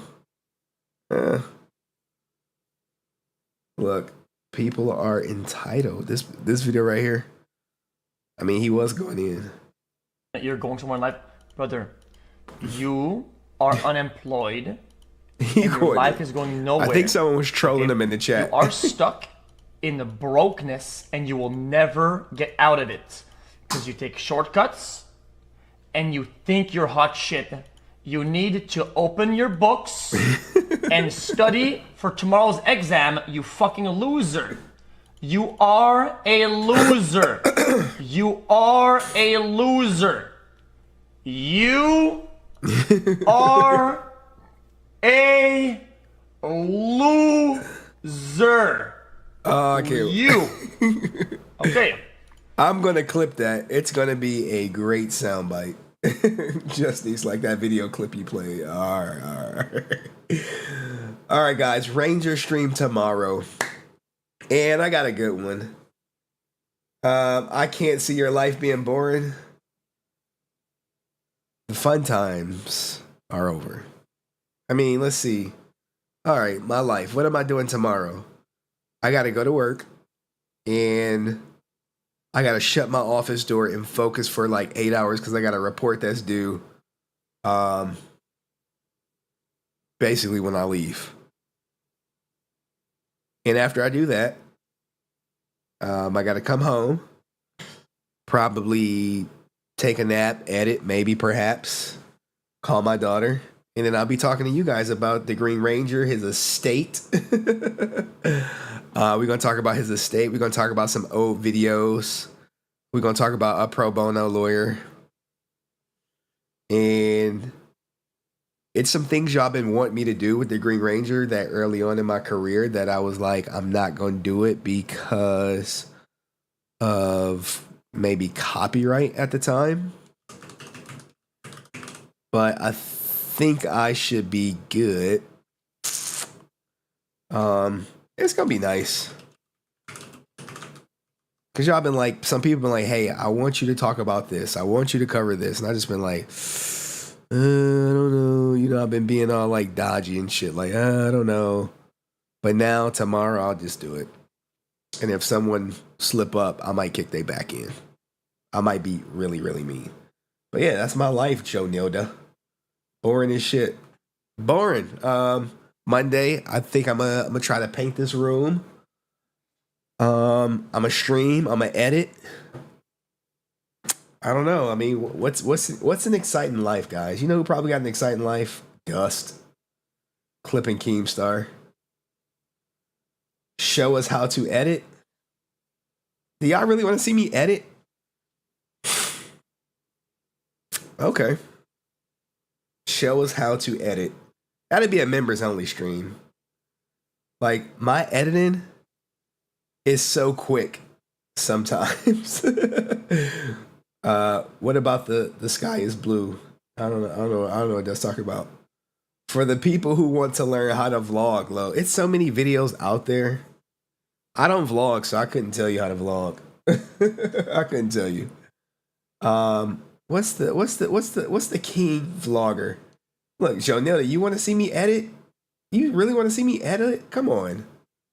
No way. You got a channel. Did we go to Dust channel yet? Let's put it up there.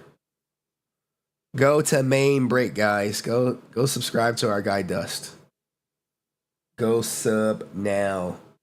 And put some D's in the chat. Or whenever he drop a goddamn video.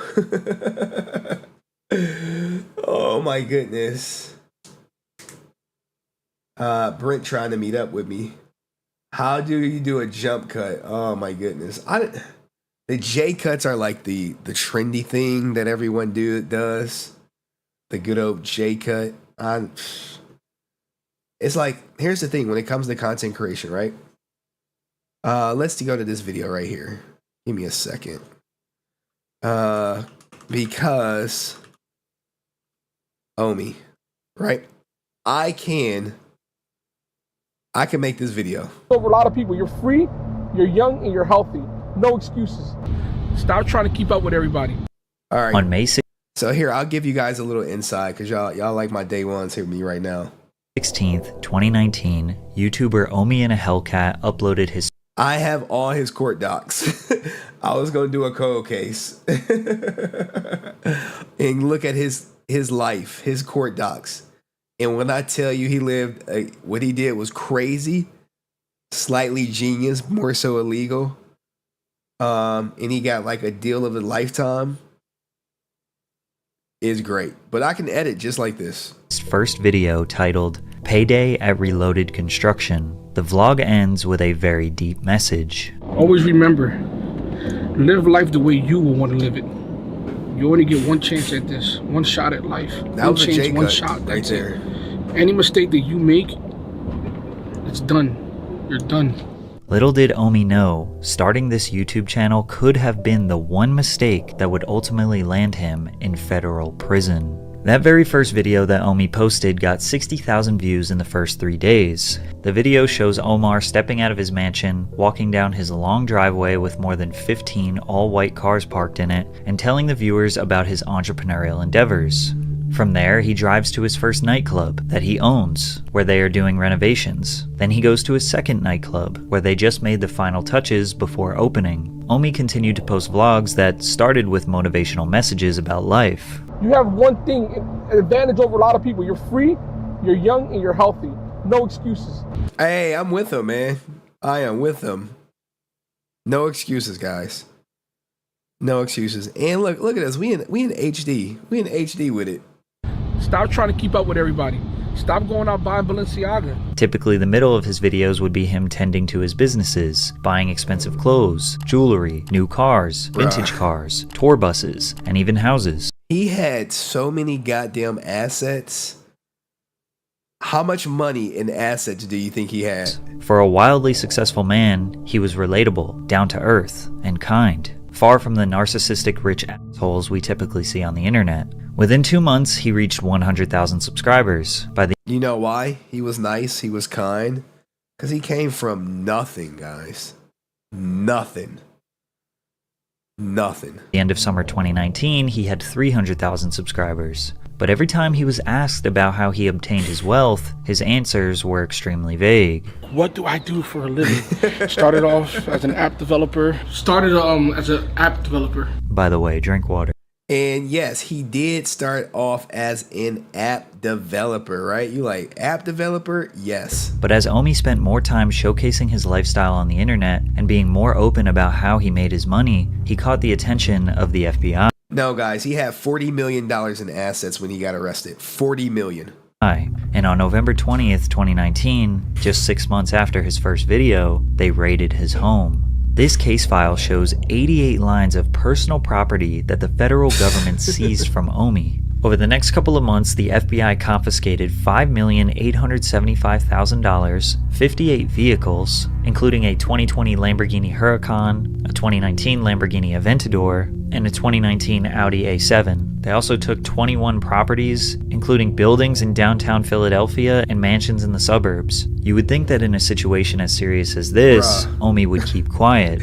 He was getting money. I got money. Big money. Not little boy money. Big boy money. $40 million in assets that they seized. But as soon as this happened, he went live on YouTube to tell his fans about the raid. At first, he thought the feds were after him for tax evasion, which was partially true, and Omi claimed that he was innocent. But it wasn't just taxes that the feds were worried about. Bro, when I tell you they took everything, they took every SD card, every camera, every television in my house. Houses, IPTV is a gray area. You know, the Copyright Act hasn't been updated since the 1960s.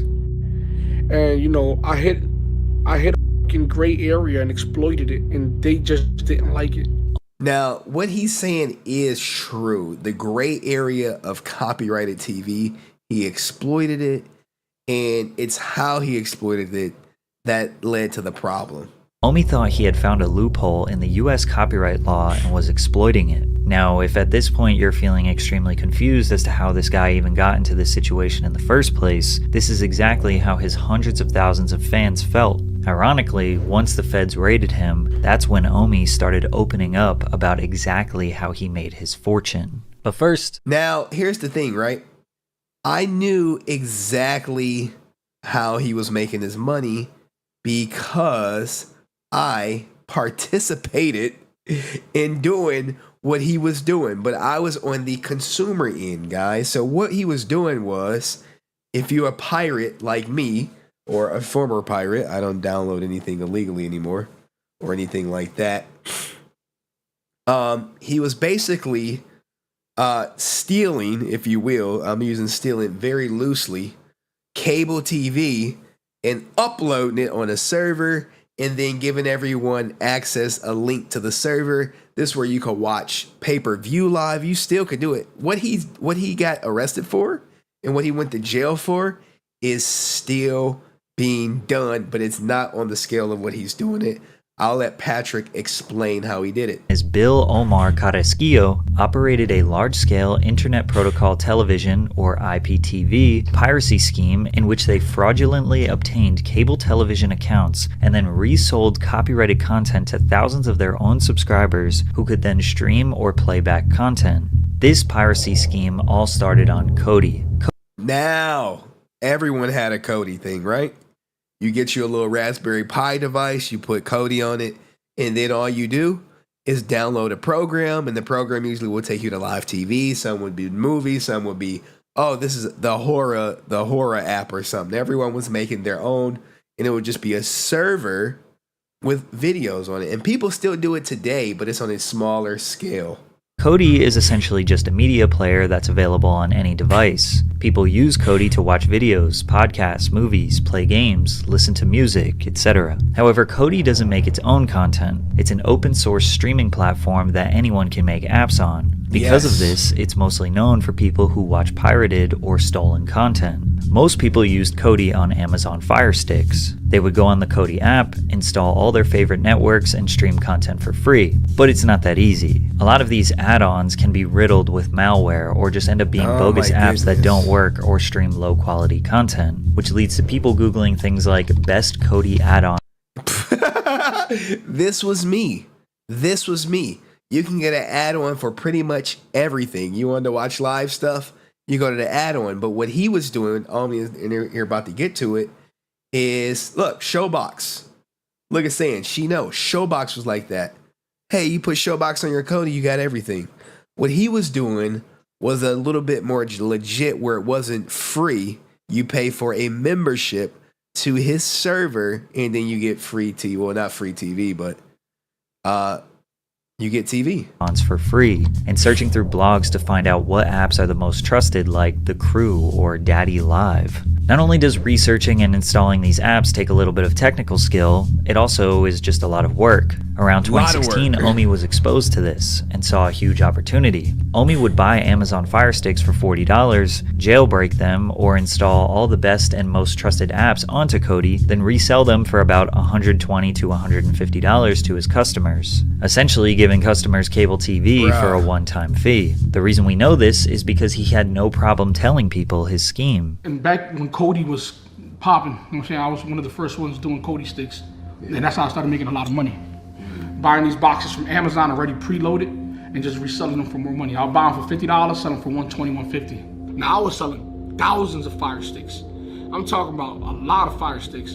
In 2016, Omi said that he made $1 million flipping Fire Sticks. That gave him enough money to fund his next pirate. $1 million flipping Fire Sticks. I got money. And people were coming into the barbershops selling them joints. Now his would go for $120. Barbershop joint probably go for like $50. Because the barbershop shop would probably stop working. His would just keep working. Piracy venture, which would make him tens of millions of dollars. By this point, Omar was kind of a regular in the online piracy community, which is surprisingly large. I was a negative person in Kodi because I was like a wrestler. There was good guys and there were bad guys. I was the bad guy because that's how I got people's attention. He was known by the username Target in 1080p. His YouTube channel was originally named Target in 1080p and featured videos of him discussing things in the IPTV space. One particular man named Dexter took a liking to him. Dexter was a developer and Omi was the financial backbone. Together, they made an app for Kodi called Gears TV. Bruh, everyone had this shit, yo. Everyone had Gears TV on their Kodi. Which was inspired by his favorite video game, Gears of War. Gears TV was Omi's all-in-one digital content package with some of your favorite shows like Game of Thrones, Better Call Saul, Twin Peaks, all of the major networks like ABC, ESPN, and Fox, channels that are only shown in the UK and Canada, and even more premium packages like NFL Sunday Ticket. Bruh, I was watching TSN Sports at some point on a Kodi. Shit was lit. No one was paying for any cable. Gears TV provided all of that content in 1080p resolution for as low as $15 per month. If someone were to pay for regular cable, it could cost them anywhere from $60 to $200 per month. But how was he able to do this? Essentially, what Omi did was purchase cable subscriptions from Comcast, Spectrum, Verizon, DirecTV, and Frontier Communications. Now, these are all the companies he ended up having to pay restitution to, which is crazy, but nothing compared to what he probably should be paying. These cable subscriptions come with a box that contains encrypted media. Omi purchased decoders from China to remove the encryption, then capture cards to download the content and send it to a server where it would be redistributed over the internet to his subscribers. Gears TV was cheap and provided way more value and content than any cable company could ever compete with, and word spreads fast in the IPTV community. Omi went from making $5,000 per week to $400,000 per week in just a few months. The indictment claims that in total, the defendants received more than $30 million in subscriber fees. Omi said he was still living in the hood of Philly at this point, and nobody knew the kind of money he was raking in. His first purchase was a 2016 Camaro SS 50th Edition, his dream car. Keep in mind, Gears TV was no small operation. They had large servers, customer service representatives, and the government did have their eye on these schemes. As it got more popular, the monthly price increased, which pissed off customers as their $15 per month turned into $20, then $30, then $40. And here's the thing, even at $40 a month to have unlimited everything, even pay-per-view access, that still was a bargain price, guys. Bargain price. And all the movies you wanted. Any movie you want, just type it in, boop, it pop up. Getting closer and closer to regular cable prices. Omi sold his app to a private investment company in 2018 for a whopping $40 million. This was perhaps his most genius move, because not too long after, Gears TV shut down. But it... Alright, are you guys doing the math? Do the math. He collected $34 million in subscription fees, and then sold his company for $40 million. They confiscated $30 million or $40 million in assets. His restitution amount is $12 million. How much money is left over? It did not stop there. Omi used his large payout and expertise to build a new and improved app called Reloaded TV. This was everything Gears was and more, with a way better interface and higher quality content. Reloaded very quickly became one of the biggest apps in the IPTV space because of its great user interface and reliability. It's unclear what exactly happened to Reloaded TV. It seems like it wasn't around for very long, because in 2019 Omar abandoned the Target in 1080p name and changed it to Omi in a Hellcat, and he stopped talking about the IPTV space as a whole. He claims he knew the industry was dying and the feds were cracking down on other apps similar to Reloaded. Now, is it possible that Omi's YouTube channel alerted the FBI? Not necessarily, but it didn't help his case. Anyone who is in the business of distributing media knows there are others trying to steal it, but Omi's YouTube channel promoting his own brand and attaching a face to the scheme just made it that much easier to identify the perpetrator. Bragging and flaunting his wealth could have pissed off authorities. Okay, authorities hate nothing more than people getting rich illegally. You like, I got to go to my job. I got to be up in there for 8 hours. I got to deal with horrible bosses, bad hours. And I see Omi and the Hellcat pulling in $400,000 a week. They want his ass. And yeah, they're human. Maybe they did want to put him in his place a little bit. Maybe they were harsher on him than others to make an example out of him. In one vlog, Omi found out that federal agents boarded his flight to the Dominican Republic to make sure he wasn't trying to flee the country. But you have to remember that all of the information I just gave you, his audience didn't know about. They had no idea why the FBI was after him. They just knew Omi had to restart his life. Please continue to support this channel. I'm gonna stay strong. I'm gonna try to beat this shit. They broke me. They broke his ass. I ain't gonna They front. broke one of the strongest people I know, which is... I was watching this shit happen in real time, guys. Like, goddamn, because you love to hear a success story. Someone go from nothing to riches. He's not robbing anyone. He's not killing. He's not stealing from anyone. And you like, shit, he's really about to beat the system. And they were like... broke me, but no one got me to this position. Only but me. Start taking responsibility for your actions. Omi's YouTube channel after the raid became dedicated to him trying to regain his wealth, start new businesses, buy more cars, all while the feds were watching him. He started a printing company / merch brand under the name Reloaded, where he made and sold all different types of clothing out of a room in his house. Keep in mind he had his construction business and various other side hustles that kept him paid. Plus, it's not like the feds emptied his bank accounts entirely. Omi kept saying he was broke, but his version of broke is going from tens of millions to maybe just a few millions. Yeah. But it wouldn't be long before the FBI came back. The whole FBI situation, it seems like they're trying to tack on money laundering charges, tax evasion charges. From 2016 to 2018, when Omi made tens of millions of dollars, he admits that he did not pay his taxes. However, he had a reason. He claims that the accountant he hired told him that she was CPA certified when she wasn't, and that she... Here's the thing, right, guys? Whenever you hire someone to do some shit, I always tell people go with a reputable company. Go with a company who's been around for at least 10 years. Stay away from the mom and pop people. I know you want to support them, but typically your ass is going to get robbed in the end. I learned it the hard way. I got robbed before by a mom and pop organization, which I'm not going to name. And from that point on, I was like, never again. He never paid his taxes the right way, but he was more than willing to pay the millions he owed. However, once he finally got together the money to pay his taxes, it was stolen from him. He posted a video titled, "I got robbed for $1 million," in which he claims that he took $920,000 out of the bank in cash to give to his accountant. He left for Dallas for 2 days, and while he was gone, someone cut the power off from his house and stole the cash, some electronics, and his girlfriend's purses. The funny part is, a lot of his own fans were suspicious. It seemed like Omi was trying to stash $1 million and throw off the feds by setting up a robbery. Sorry IRS, I can't pay my taxes because somebody stole my money and here's my YouTube video to prove it. Plus you have to think, why would anyone bother stealing Xboxes and TVs when you have $1 million cash? Conveniently, this video was posted on the same day that Omi released his very first sneaker, the Omi Zeros, which was just a Nike Jordan 1 silhouette that... Now here's the thing, right? When these Omi Zeros came out, a lot of celebrities were buying them. Celebrities were endorsing them. Hey, he got the entrepreneurial spirit, but you know how Nike was like, yo, that shit is not going to slide, my brother.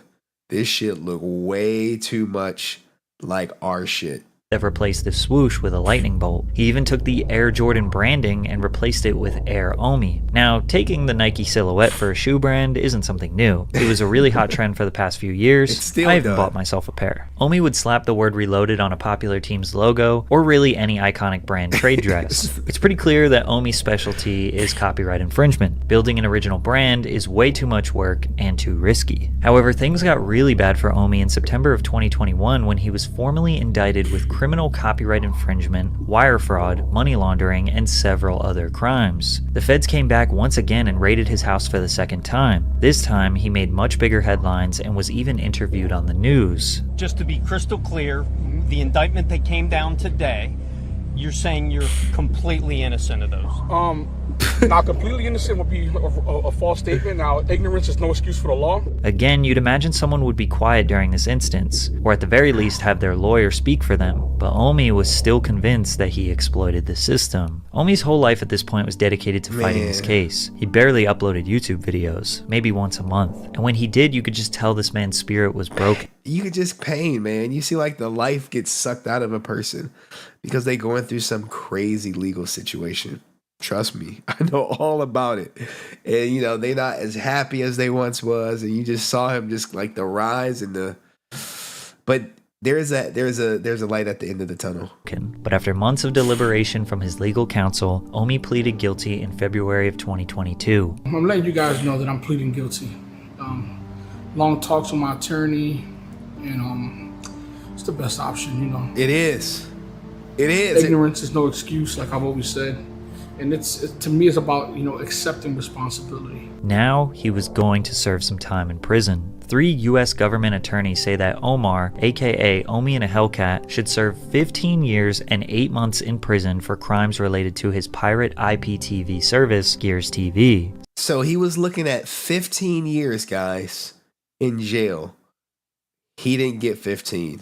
They offered him a plea deal, and he couldn't take it fast enough. So he spent all of his time grinding to get his business affairs in order so his family can survive while he is away. But on March 7th, 2023, Omi finally met his fate. United States District Court for the Eastern District of Pennsylvania, Judge Harvey Bartle III, acknowledged that the advisory guidelines of 24 years would be highly unusual for a copyright matter, and therefore decided that 66 months would be enough to punish Omar and send a deterrent message to any of his followers considering the same type of behavior. 66 months, guys. Fed time. And you only got to do, I believe, 75% of Fed time. So what, like four years and some change? On top of the 5.5 years in prison, Omar got 5 years of supervised release. He had to forfeit $30 million worth of assets, which was mostly vehicles and properties. And he had to pay more than $16 million in restitution, $10 million to the cable companies and $5 million to the IRS. But surprisingly, Omi was happy with this outcome. Yeah, he was happy. You know why he's happy? Because there's still money left over. He could have gave me 15 years if he wanted to. He really could have. He really could have. He could have gave me 15 years, and I guess no one would have questioned him on it. And to the fact that he gave me another chance with my kids, like I said, man, I'm always going to have that man in the back of my mind. Throughout this entire time, Omi's supporters have had his back. And a lot of them don't look at him as a scammer nor a fraudster. Probably because most people don't have sympathy for billion-dollar corporations. Omi was stealing from corporations and giving their product to regular people for a fair price. He came from nothing in the streets of Philadelphia and built an empire. However, that empire wouldn't have existed if it wasn't for the people who created the demand in the first place. Omi knows what he did was wrong, and he has accepted that he needs to do the time to pay for what he did. Just a few weeks ago, he surrendered himself into prison. If we have any faith in the justice system, he did, man. Shout out to Omi, man. I got nothing against him, man. A lot of people were just following his story, following his grind, using his products. Some people were using his products and wasn't even paying for them. Even though, technically he was paying for a cable subscription. And when I looked at the court documents, I saw everything. I saw like how they got him for wire fraud. I don't know if you guys want to see it. Maybe another day at another time we'll go through the court documents and we can actually look at what the hell he was doing, how hard he had to work to amass such a fortune. And remember, well, that article say they confiscated $30 million in property plus $16 million in restitution, right? So he's looking at a $46 million bill. But just think about this, right? He collected $30 million just in subscriptions. And he sold his business for $40 million, the first one. So that's $70 million minus what, the 46, and you have $24 million left over. So 5 years of his time, he will come out and he will be good. And the moral of the story is he kept it real. I always respect someone who owns up to the things they do wrong. Well, he don't think it was wrong, but he got to say it's wrong for the sentence, guys. But what do you guys think of Omi and the Hellcat? Let me know. I'll clip this video and put it out there. Nice little reaction. But Jesus, yeah. We need a HenryResilient action figure. It probably won't sell. It probably won't sell.